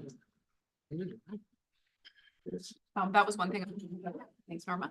The other thing is, just to John's, I love thinking outside the box. A lot of people are going to be doing this all online. I don't know how you could then prove that you're in the Derby to get the discounted pass. Like, there's some things that have to figure out, maybe for future years. Councilor Wolbett? Well, just good discussion. How long's the Derby? 10 days? Is it 10 days? Now, Adam hit the nail on the head. We're not enforcing anything early in the season anyways. So grant them their 10 days and end of discussion. After that, like this, that gives them their Derby. Kind of simplifies it. And why not take advantage of either? We can give them, it doesn't cost a lot of money to make a little postcard about what the launch fees are going forward, and we can ask the Blue Water Anglers to include that in their resources they hand out to their participants to say, here's what we charge now. Very clever. So at least we get something out of it as well. Here's the launch waving her hand vigorously because her staff and Public Works are working on a brochure for that very purpose. I'm sure if the council is willing to waive it for those 10 days, I'm sure they'll be more than happy to hand those out to their participants. Does that, Councillor Bougen is moving this motion then? Sure, yep. Second. Seconder for that, Councilor Rodriguez.